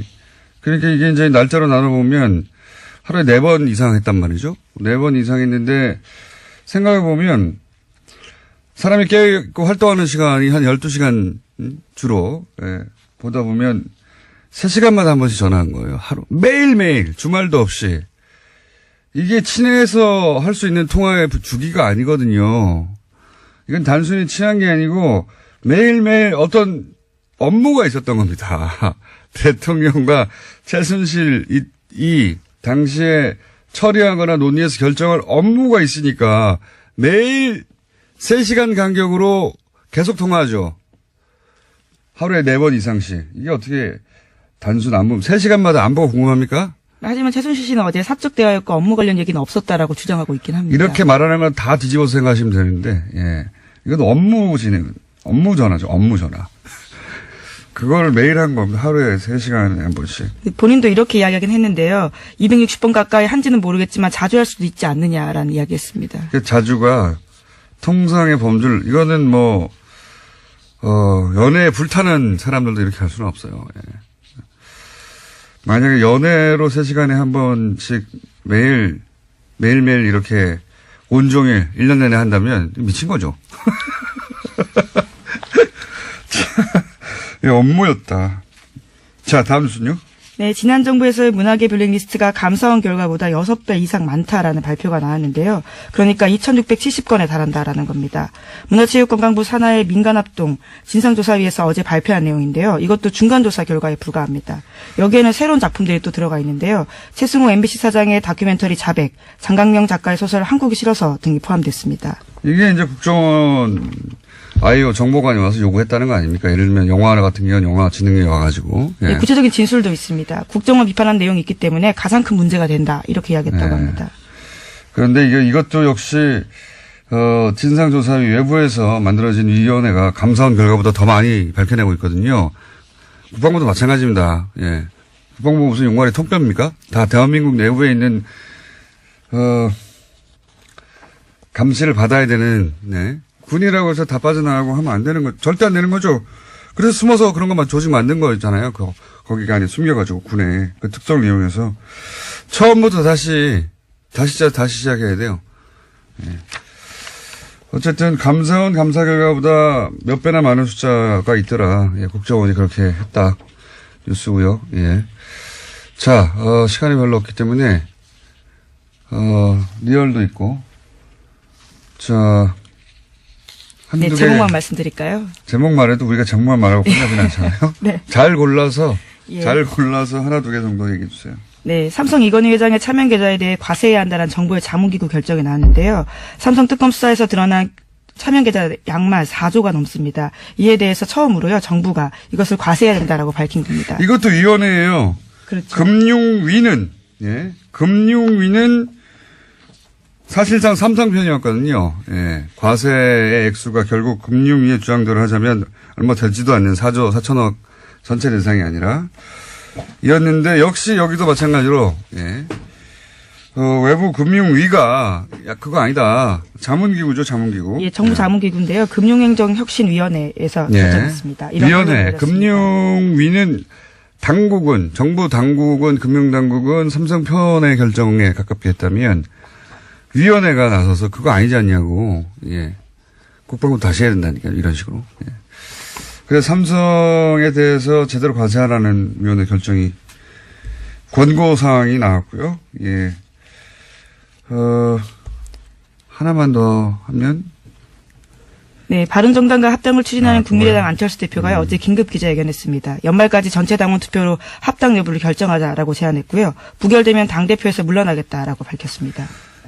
그렇군요. 이건 저희가 이제 2부, 3부 연속으로 인터뷰가 있기 때문에 구체적인 내용은 뭐 각자 찬성파와 반대파 얘기를 들어보면 될 것 같은데 근데 이제 이 보도를 하면서 이 합당 시도죠, 사실은. 예.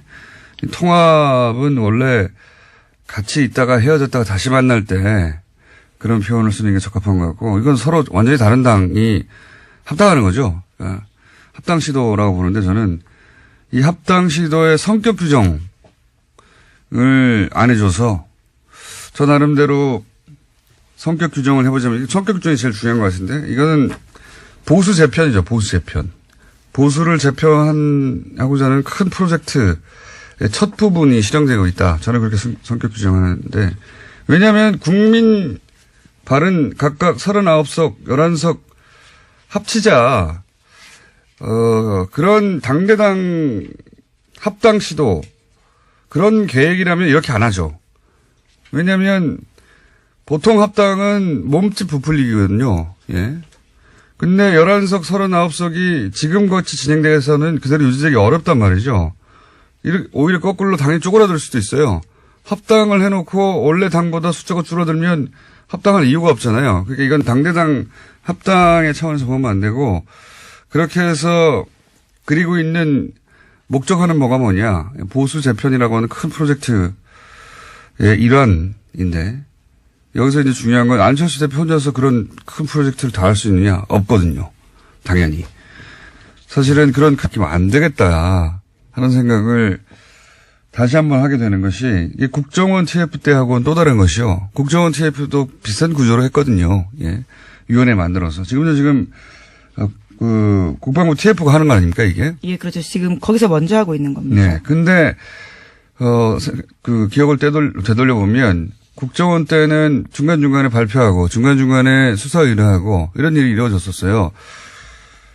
근데 이제 국방부 TF는 수사 의뢰가 한 건도 없지 않습니까? 네, 오늘 아침 한겨레 신문이 그렇게 보고했는데요. 자체 수사를 통해서 수사 의뢰하거나 관련 자료를 검찰에 보낸 적도 없다라고 합니다. 심지어 검찰의 자료 요청에 대해서 보안 등의 이유로 거절당하는 사례가 많았다라고 합니다. 그리고 제일 제가 어처구니 없는 게 예를 들어 수사관이 가요. 그러면 가장 먼저 하는 게 요즘은 그 하드를 뜬다고 하죠. 예, 디지털 증거들이 워낙 많아서요. 문서를 다 거기서 작업하는 게 요즘 누가 손을 씁니까? 예. 하드를 뜨는 이미징 작업을 해야 되는데 아예 이미징을 못하게 하니까 그 옆에 서가지고 거기서 압수수색을 해도 이미지를 뜨는 게 아니라 그 PC에 앉아가지고 검색하고 있어요. 검색. 예, 이렇게 그렇죠. 해서 그 안에 있는 모든 문서 혹은 뭐 이름을 바꿨을 수도 있고요. 또는 그 파일을 그 암호화해서 숨겨놨을 수도 있고요. 이게 어떻게 조사가 됩니까? 그 자리에 앉아가지고. 게다가 남의 PC에 앉아가지고 그 남의 PC 구조가 어떻게 되는지도 모르는데 검색을 해서 찾아가라는 거거든요. 말도 안 되는 거예요. 그런 방식의 압수수색밖에 허용하지 않고 있거든요. 상급기관이 왔는데, 그래서 기무사령부도 댓글 활동에 관여했다고 하는 이야기는 한 달 전에 나왔는데 지금까지 조사가 이루어진 게 없어요, 제대로. 네, 압수수색도 겨우 한 달 지나서나 했다고 하는데요. 말씀처럼 이미징, 그러니까 복제도 못하게 해서요. 그런 식으로 현장에서 곤혹스러운 상황이라고 합니다. 그리고 나서 이 국방부 TF 또 군인이거든요. 게다가 이 사람들이. 군인이 가서 군인을 조사하는데 군인들이 거부하는 거예요. 제대로 거부한다기보다 협조를 안 하는 거죠. 이미징도 안 된다고 하고. 국정원 같은 경우는 중앙 서버를 대놓고 지금 조사하고 있는데, 이건 개개인의 PC도 못하게 하니까, 조사가 될 리가 있습니까? 국방부가 제대로? 예. 저는, 이 수사는 처음부터 다시 해야 된다고 봅니다. 이 정도 해놓고, 대충 넘어가서 시간이 지나고, 또다시 이런 일이 벌어지게 돼 있어요. 처음부터 다시 해야 된다. 예. 다시 짜가지고. 국방부, TF로 이 일을 제대로 못할 것 같으면 아예 외부에서 들어가서 처음부터 다시 해야 된다고 봅니다. 네. 저는 이 한겨레 특종 굉장히 중요한 특종이라고 봅니다. 군에 관련된 수사는 사실상 제대로 된 게 없다 이거거든요. 예. 그리고 국정원에서 가짜 사무실 만들어서 방해하던 것 이상이죠. 예. 자기들끼리 도청해가지고 자기들끼리. 그렇죠. SBS는 또 그런 내용들을 보도했었는데요. 처음부터 다시 해야 된다. 예. 저는 그렇게 봅니다. 게다가 지금까지 수사 의뢰도 없고요. 예. 이미징도 안 되고. 예. 완전 개판이에요. 수사가. 자, 굉장히 중요한 특종 나왔고, 저희도 앞으로 계속해서 SBS도 추가 못하겠죠. 다음 주는요? 네, 임종석 대통령 비서실장의 아랍에미리트 행과 관련해서 계속해서 여러 가지 보도들이 나오고 있는데요. 오늘 아침에 중앙일보에서 좀 자세한 내용들이 나왔습니다. UAE 왕세자가 날짜를 지정하면서 요청돼서 결정된 일정이다라고 여권 핵심 인사가 밝혔다라는 건데요. 이 인사의 발언을 인용한 보도를 보면요. 특사 파견은 왕세제의 요청에 따른 것으로 방문 날짜도 아랍에미리트 측에서 정해준 일정에 맞추다 보니까 급하게 진행됐다라고 밝히고 있고요.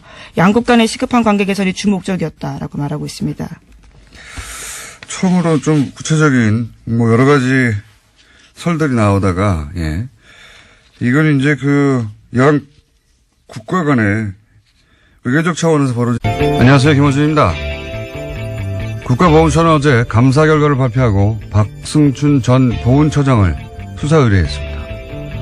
총선과 대선 직전 박정희 유신 독재에 저항했던 민주화운동을 빨갱이 책동이라고 교육하는 DVD를 국정으로부터 받아 배포하고 청와대 지시와 정경련의 지원을 받아서 세월호 특조위 해체 시위와 같은 관제 데모에 동원됐던 고엽제 전후에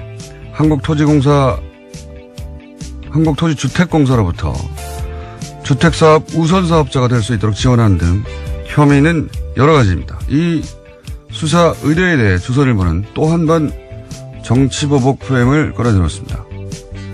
이전 정권은 선거 패배와 정권 교체로 국민 심판을 받았고 그 이상 엄중한 심판이 없는데 직성이 안 풀려 다 감옥에 보내면 정권이 다시 바뀌면 그대로 보복당할 것이다. 조선일보 이야기입니다. 조선일보는 엄정한 법 집행과 법 질서 확립을 주장하는 무수한 사설을 그동안 써왔는데 정작 보수가 그 엄정한 법 집행의 대상이 되자 갑자기 봐줘야 한다는 거죠. 박 전 처장의 비의혹이 정권 교체됐다고 저절로 없던 일이 됩니까? 아예 없는 제도 만들어내서 생사람을 간첩으로 만들어냈던 세력이 할 말이 아니죠. 적폐 수사 때마다 빠짐없이 등장해서 정치보복이라고 외치며 정권이 다시 바뀌면 보복당할 거라고 저주하고 협박하는 조선일보. 이게 제가 할 말은 한마디입니다. 시끄럽다. 김어준 생각이었습니다. 자, 또 오늘도 참 다이나믹한 한국이에요. 이슈가 워낙 많죠. 예. 이렇게 매일 하는데도 매일 이렇게 20분 동안 떠드는 뉴스가 나오는지 모르겠습니다. 자, 오늘은 어떤 뉴스가 첫 번째입니까? 네, 어제 국군기무사령부가 국방부 댓글조사 TF를 감청해서 압수수색 계획을 미리 알았다라는 뉴스 전해드린 바가 있는데요. 군 기무사가 이를 인정했습니다. SBS 보도 직후에 이석구 기무사령관이 의혹을 전면 부인한 것과는 전혀 다른 태도인데요. 하지만 기무사 쪽은 수사를 방해할 의도는 아니었다라고 해명하고 있습니다. 그러니까 감청 자체도 합법적인 업무였다라고 주장하고 있는데요. 승인된 회선으로 감청하는 가운데 조사 TF가 별도의 전화를 사용하지 않았기 때문에 자연스럽게 감청이 이뤄졌다라고 주장하고 있습니다. 자연스럽게 감청이 이뤄졌다. 네. 어제는 이제 뭐 아무런 문제 없다고 완전 부인했다가 그렇죠. 하루 만에 자세가 바뀌긴 했는데 이제 SBS가 확보한 게 뭔지는 모르겠습니다만 그게 증인인지 물증인지 뭔지는 모르겠습니다만 이렇게 자신 있게 보도했을 때는 뭔가 있겠죠. 믿을 만한 구석이. 그러자 이제 감청을 하긴 했는데 아니 우리가 감청을 하려고 한 게 아니라 그 회선에서 저절로 걸려들었어. 이런 거 아닙니까?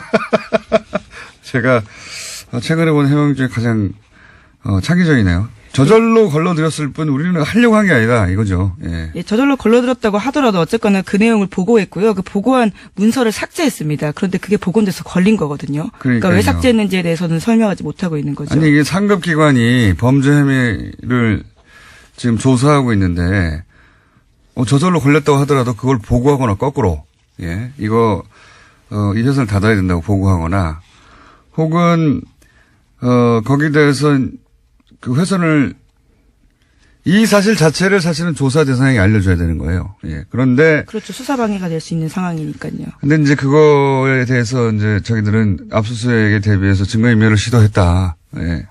하는 정황이 지금 의심되는 것이고, 예. 저는 군 관련 특히나, 예. 군 관련은 군의 이 수사를 맡은 일이기 때문에 예, 그 자리에 참석하지 않은 사람들은 알 수가 없어서 추측 보도만 나오다가 좀 구체적인 내용이 처음으로 나왔네요. 예. 이게 이제 자유한국당에서는 처음부터 임종석 비서실장이 아랍에미레이트로 날아간 직후부터 계속해서 이게 바로 이명박 전 대통령 뒤를 캐려고 하다가 이런 일이 벌어진 게 아니냐 혹은 뭐 뒤를 캐러 간 거 아니냐, 예. 그런 얘기를 끊임없이 주장을 했었죠, 예. 근데 여기 지금까지 나온 보도로 보면, 거꾸로 UAE 측 요구로 갔다. 급하게 일정을 잡아서 갔고, 그리고 주 목적은 양국 간의 시급한 관계 개선이다. 이렇게 나오고 있는데, 이 이상은 이제 적어도 왕세제를 만나고 왔기 때문에, 우리 쪽에서는 대통령 비서실장이 갔고, 외교 차원에서 벌어진 일이라 더 이상 청와대에서는 뭐가 안 나올 것 같은데요. 제가 나름대로 또 취재한 바로는, 예. 저도 가끔 취재를 합니다. 나름대로 취재한 바로는, 이명박 전 대통령 뒤를 캐기 위해서, 왕실로 간 거 아니냐. 그러다가 발각돼서 간 거 아니냐. 라는 자유한국당의 주장이 있지 않습니까? 예, 계속 그런 주장을 하고 있습니다. 자유한국당은 처음부터 이 프레임을 잡았어요. 이게 정치보복 프레임이죠, 이것도. 예, 정치보복 하려고 하다가 지금 외교 관계까지 지금 탈난 거 아니냐. 이런 정치보복 프레임을 동원했는데 여기서 주목할 것이 두 가지입니다. 하나는 해명 중에 보면, 이명박 정부 때 이제 UA하고 관계가 원전 때문에, 긴밀해졌지 않습니까? 그런데 박근혜 정부 들어와서는 UA 쪽에서 예를 들어서 고위급 인사가 와서 현역 때 만났던 그러니까 이명박 전 대통령을 만나려고 해도 박근혜 정부 시절에는 일정을 안 잡아줬대요. 안 잡아주고 대신 현 정부의 총리를 만나고 가라. 당시 현 정부라면 박근혜 정부. 당시, 거죠? 예, 박근혜 정부의 그런 식으로, UAE와 관계가 소원해졌다고 해요. 예. 거기까지 제가 들은 이야기고. 그러면 이번에는 왜 갑자기 가느냐? 저쪽의 요구에 따라. 그거는 결정적인 사건이 뭐였냐면 이명박 전 대통령이 갑자기 바레인에 가잖아요. 네, 그랬죠. 12월 달에. 굉장히 시급한 상황이었는데, 시급한 상황이었다는 거는 다스는 누구 겁니까가 폭발적으로, 예, 보도되고 할 때였는데, 바레인에 뜬금없이 강연을 간다고 하셨죠? 예. 그 이후로 UAE가 갑자기 여러 가지,